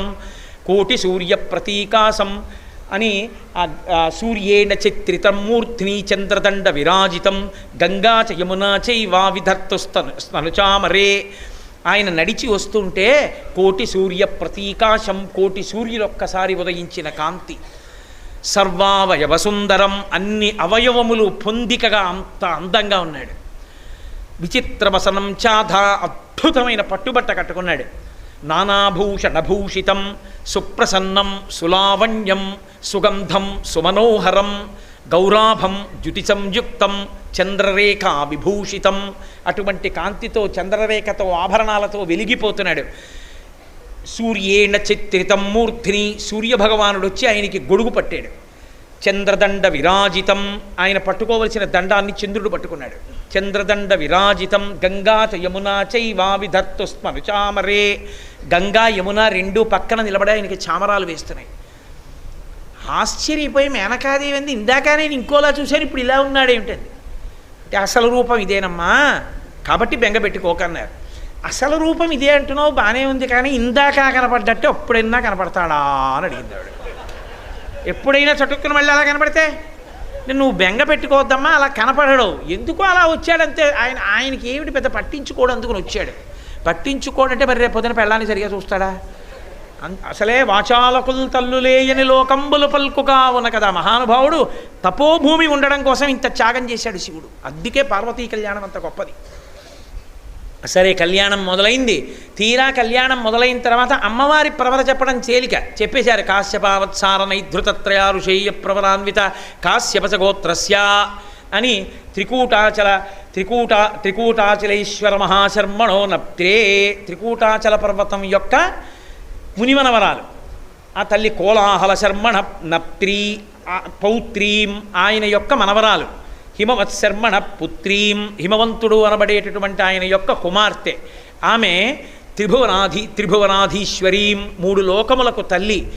సకల తత్వమర్ధస్వరూపిణీం మహాలక్ష్మీస్వరూపిణీం కన్యాం. బాగానే ఉంది. పార్వతీదేవి యొక్క ప్రవర చెప్పారు. పరమశివుడి ప్రవర చెప్పాలంటే ఆయనకి తాత తండ్రి తెలియాలిగా. హిమవంతుడిని అడిగారు, పిల్లనిస్తున్నావుగా కనుక్కున్నావా అని అడిగారు. ప్రవర చెప్పాలి, 10 మందిలో ఏం బాగుంటుంది, తండ్రి తెలియదు తాత తెలియదు అంటేనని ఆయన ఎవరినన్నా అడుగుదామని బ్రహ్మగారిని అడిగాడు. సృష్టి చేసావు కదా, నీకేమైనా తెలుసా అని. నా మొహం నాకేం తెలుసు, నా అలాంటి వాళ్ళు పడిపోతే మా పుర్రెలన్నీ మెళ్ళో వేసుకుంటాడు. ఎప్పటి నుంచో ఉన్నవాడు బ్రహ్మమస్తకావలి నిబద్ధతే నమశివాయ. ఆయన పుట్టుక నాకేం తెలుసు, ఆయనకి తండ్రో తాతో నాకు ఎప్పుడూ తెలియదు, నేనే ఆయనలోంచి వచ్చాను, నాకు తెలియదు అన్నాడు. శ్రీ మహావిష్ణువుని అడిగారు, అంతకన్నా తెలియదు నాకు అసలు తెలియదు. నాకన్నా ఎప్పటి నుంచో ముందు ఆయన ఉన్నాడు, ఆయన ఉత్పత్తిలోనే నేను వచ్చాను, అందుకు నాకు తెలియదు అన్నాడు. అప్పుడు ఋషుల దగ్గరికి వెళ్ళారు, మీరు ఏమైనా ఎప్పుడైనా చదివారా, ఎక్కడైనా మీకు ఏమైనా తెలుసా ఆయన ఎవరి పిల్లాడో అని. మాకేం తెలియదు అన్నారు. ఆయన్నే వెళ్ళి పెళ్లిపేటల మీదకి వెళ్ళాక మీ నాన్నగారు ఎవరు బాబు అంటే బాగుంటుందా? బాగుండదు. నారదుడు వీణ వాయించుకుంటున్నాడు మహతి, ఆయన దగ్గరికి వెళ్ళి వీణ పట్టుకున్నాడు బ్రహ్మగారు. బుద్ధి లేకుండా ఇప్పుడు వీణ ఏమిటిరా కచేరీ, ఓ పక్కేమో ప్రవర తెలియక మేము చూస్తుంటాను. మేము అయ్యప్ప స్వామి దేవాలయంలో పార్వతీ కళ్యాణం చేశాం. పార్వతీ కళ్యాణం చేసినప్పుడు శివమహాపురాణంలో పార్వతీ కళ్యాణ ఘట్టాలు ఎలా నడిచాయో అదే ప్రకారంగా ఇదే క్రమంలో చేశాం. నారదుడు వీణ వాయిస్తున్నట్టు, బ్రహ్మస్థానంలో ఉన్న వాళ్ళకి ప్రవర తెలియనట్టు, నారదుడు వీణ వెళ్ళి పట్టుకున్నట్టు, పట్టుకుని అడిగినట్టు, అడిగితే నారదుడు నాకు తెలియదని చెప్పినట్టు, అప్పుడు నారదుడు నాదస్వరూపుడు, ఆయనకి తల్లిదండ్రులు ఏమిటని చెప్పినట్టు అన్నీ ఒక పీఠాధిపతి చూసి, ఏమయ్యా ఎంత గొప్ప పార్వతీ కళ్యాణం చేశారయ్యా, నిజంగా ఇలాంటి కళ్యాణం సికింద్రాబాద్ పెరేడ్ గ్రౌండ్స్లో చేయండి అయ్యా, హైదరాబాద్లో ఒకసారి అడిగారు. ఆ తర్వాత మేము ఎప్పుడూ ఎక్కడా చేయలేదనుకోండి. అటువంటి కళ్యాణాన్ని అయ్యప్ప స్వామి గుడిలో కాకినాడలో చేశాం. అద్భుత కళ్యాణాన్ని చేశామేమి, చేయించుకున్నాడు పరమేశ్వరుడు. ఆ రోజున సప్తర్షుల భార్యలు, బ్రహ్మగారు, సరస్వతి, విష్ణువు, లక్ష్మి అన్ని రూపాలతో పార్వతీ కళ్యాణం ఎలా జరిగిందో అలాగే చేశాం పార్వతీ కళ్యాణం చెప్పి. కాబట్టి ఇప్పుడు నారదుడు అన్నాడు, ఆయన నాదస్వరూపుడు, ఆయనకి తల్లి ఏమిటి, తండ్రి ఏమిటి, ఆది ఏమిటి, అంతం ఏమిటి, కాబట్టి ఆయనకి ఎలా ప్రవర చెప్పాలో నేను చెప్తాను, అలా చెప్పండి అన్నాడు. అప్పుడు ఆయనకి నిర్గుణ, నిరంజన, నిరామయ, నిర్వికల్ప, నిరాఖ్యాత, పంచారుషేయ ప్రవరాన్విత పరమశివ గోత్రస్య. ఆయనకి ఇంకో గోత్రం ఎందుకు ఉంటుంది, కాబట్టి పరమశివ గోత్రస్య అని ఆ గోత్రంలో పుట్టినటువంటి వాడు సాక్షాత్తుగా పరమశివుని యొక్క మునిమనవడు, సదాశివ శర్మ యొక్క పౌత్రుడు, విశ్వేశ్వర శర్మణే వరాయ. విశ్వేశ్వర శర్మ అనబడేటటువంటి ఈ వరుడు అఖిలాండకోటి బ్రహ్మాండ నాయకాం ఆదిమధ్యాంతరహితాం. ఆయన అఖిలాండకోటి బ్రహ్మాండ నాయకుడు, ఆదిమధ్యాంతరహితుడు, తత్వమధ్వస్వరూపుడు. ఆయన సకల తత్వమునకు ఆయనే స్వరూపుడు, చంద్రశేఖర భక్తార్తి భంజనుడు. అటువంటి వాడైనటువంటి విశ్వేశ్వర శర్మణే వరాయ. విశ్వేశ్వర శర్మ వరుడు. కాశీపట్టణంలో విశ్వేశ్వర కళ్యాణం. అందుకే శివ కళ్యాణం అనకూడదు, పార్వతీ కళ్యాణం అనాలి. జీవుడి వైపు నుంచి బ్రహ్మాన్ని పొందుతారు, జీవబ్రహ్మైక్య సిద్ధి. అందుకే కళ్యాణంలో భగవత్ కళ్యాణం చేసేటప్పుడు అందరూ కన్యాదాతలే, కానీ పీటల మీద ఎంతమంది కూర్చున్నా భగవంతుడి వైపు నుంచి ఉండరు తల్లిదండ్రులు. భగవంతుడి వైపు నుంచి మేము కూర్చున్నాము అని చెప్పనూకూడదు, అలా కూర్చోపెట్టనూకూడదు. అది వైదికం కాదు. ఎవరైనా కన్యాదాతలే. ఎందుచేత అంటే అది కళ్యాణం. కళ్యాణం పార్వతీ కళ్యాణం, సీతా కళ్యాణం, రుక్మిణీ కళ్యాణం. అంతేగాని శివ కళ్యాణం, రామ కళ్యాణం, కృష్ణ కళ్యాణం కాదు. అది బ్రహ్మం. దాన్ని పొందుతాం మనందరం. దాన్ని పొందుతాం కాబట్టి జీవుణ్ణి దానం చేస్తారు పార్వతీ రూపంలో. జీవము బ్రహ్మముతో కలిస్తే జీవ బ్రహ్మైక్య సిద్ధి, కైవల్య సిద్ధి. దాని కొరకు కళ్యాణం. కాబట్టి పరమేశ్వరుడి పనుపున పీటల మీద ఎవ్వరూ ఉండరు, ఉండకూడదు. ఒక్క పార్వతీదేవి పరుపునే ఉంటారు. ఈ 2 జంటలు కూర్చొనివ్వండి, 3 జంటలు కూర్చొనివ్వండి, 300 జంటలు కూర్చొనివ్వండి, ఎంతమంది కూర్చున్నా అందరూ కన్యాదాతలే కళ్యాణంలో. తప్ప వేరొకలా ఉంటుందా? అసలు కల్పన లేదు, అలా చేయించకూడదు. కాబట్టి ఆడపిల్ల తరపున చక్కగా ఆ మేనక హిమవంతులు కూర్చున్నారు, కన్యాదానం చేశారు, నీళ్లు పోశారు, కాళ్ళు కడిగారు, పార్వతీదేవిని పరమశివుడికిచ్చి వివాహం చేశారు. అక్కడతో అమ్మయ్య పార్వతీ కళ్యాణం అయిపోయిందన్నారు. చీరలు సారెలు అన్నీ ఇచ్చారు. సంతోషంగా తల్లి కైలాస పర్వతం మీదకి బయలుదేరింది. ఈ మాట ఎప్పుడైనా కాశీపట్టణానికి మళ్ళీ విశ్వనాథుడు అనుగ్రహించి మనందరం తిరిగి కలుసుకోవడం సంభవిస్తే, దీని తర్వాత తారకాసుర సంహారం అవ్వాలి అంటే సుబ్రహ్మణ్యోత్పత్తి జరగాలి. కాబట్టి సుబ్రహ్మణ్యోత్పత్తి కుమారజననం చెప్పుకుంటే అద్భుతం. అందుకని కుమారజననాన్ని కూడా ఈ మాట చెప్పే ప్రయత్నాన్ని పరమేశ్వరుడు ఆశీర్వదించి అనుగ్రహించుగాక అని విశ్వనాథుడి పాదములు పట్టి ప్రార్థన చేసి నమస్కరిస్తూ, ఏదో గాలికి తిరుగుతూ అక్కడ ఇక్కడ నేను తిరుగుతుంటే వీడిని తీసుకొచ్చి కాశీపట్టణంలో పడేసి 4 మంచి మాటలు చెప్పిస్తే వీడు తరిస్తాడని, ఒరే కాశీపట్టణంలో కార్యక్రమం పెట్టాను రా, నువ్వు బాగా చెప్తావురా అంటే వీడు ఏదో పొంగిపోయి నిజంగా నేను ఏదో బాగా చెప్పగలను అనుకుని వస్తాడు. నీకేం వచ్చురా అంటే అసలు రాడు అని, నువ్వు ఇది చెప్తూగాను అది చెప్తూగాను అంటే పొంగిపోయి వచ్చి భగవంతుడి గురించి 4 మాటలు చెప్పుకొని పొంగిపోయి తన పాపములను పోగొట్టుకుంటాడని నా యందు అనుగ్రహంతో మాతాజీ నన్ను ఆహ్వానిస్తే ఇక్కడికి వచ్చి 3 రోజులు పార్వతీ కళ్యాణ కార్యక్రమాన్ని విజ్ఞాపన చేశాను. అంతకుముందు కాశీ విశ్వనాథ వైభవం చెప్పానేమి చెప్పించింది తల్లి. రేపటి రోజు మళ్ళీ శృంగగిరి పీఠంలో ఉన్నటువంటి వేదిక మీదే ప్రవచనం. అక్కడ డుంఠి విఘ్నేశ్వరుడు, కాలభైరవుడు, ఆ తర్వాత బిందుమాధవుడు, వీళ్ళకి సంబంధించినటువంటి వృత్తాంతాలని చెప్పి ఒకరోజు అవసరమైతే ప్రత్యేక ప్రసంగంగా కాశీపట్టణం వచ్చిన వాళ్ళు దుర్గా వైభవం విని తీరాలి. కాబట్టి దుర్గా వైభవాన్ని, అన్నపూర్ణ వైభవాన్ని అవసరమైతే ఓ రోజు ఉదయం వేళ ప్రత్యేక ప్రసంగంగా చేస్తాను. చేసి అక్కడతో మనం కాశీపట్టణంలో చేసే ప్రవచనాల పరంపరని పూర్తి చేద్దాం. ఇప్పుడు 1 పావు గంట 20 నిమిషాల విరామం. యథార్థంగా పార్వతీ కళ్యాణ క్రతువు ఇప్పుడు ప్రారంభం అవుతుంది. కాబట్టి నాకు ఇంత సదవకాశం ఇచ్చినటువంటి మాతాజీ పాదార విందములకు పునః శిరసు తాటించి సాంజలిబద్ధకంగా నమస్కరించి నా కృతజ్ఞతాంజలను ఆవిష్కరిస్తూ, మంగళాశాసనపరై పదాచార్య పురోగమై సర్వైశ్చ పూర్వైరాచార్యై సత్కృతాయాస్తు మంగళం. మంగళం కోసలేంద్రాయ మహనీయ గుణాత్మనే చక్రవర్తి తనూజాయ సర్వభౌమాయ మంగళం. ఉమాకాంతాయ కాంతాయ కమితార్థప్రదాయినే శ్రీగిరీశాయ దేవాయ మలినాథాయ మంగళం. కరచరణకృతం వా కర్మవాక్కాయజం వా శ్రవణనైనజం వా మానసం వాపరాధం విహితం వా సర్వమేత్తక్షమస్వ శివ శివ కరుణాబ్ధే శ్రీ మహాదేవ శంభో. సర్వం శ్రీ ఉమామహేశ్వర పరబ్రహ్మార్పణమస్తు. స్వస్తి.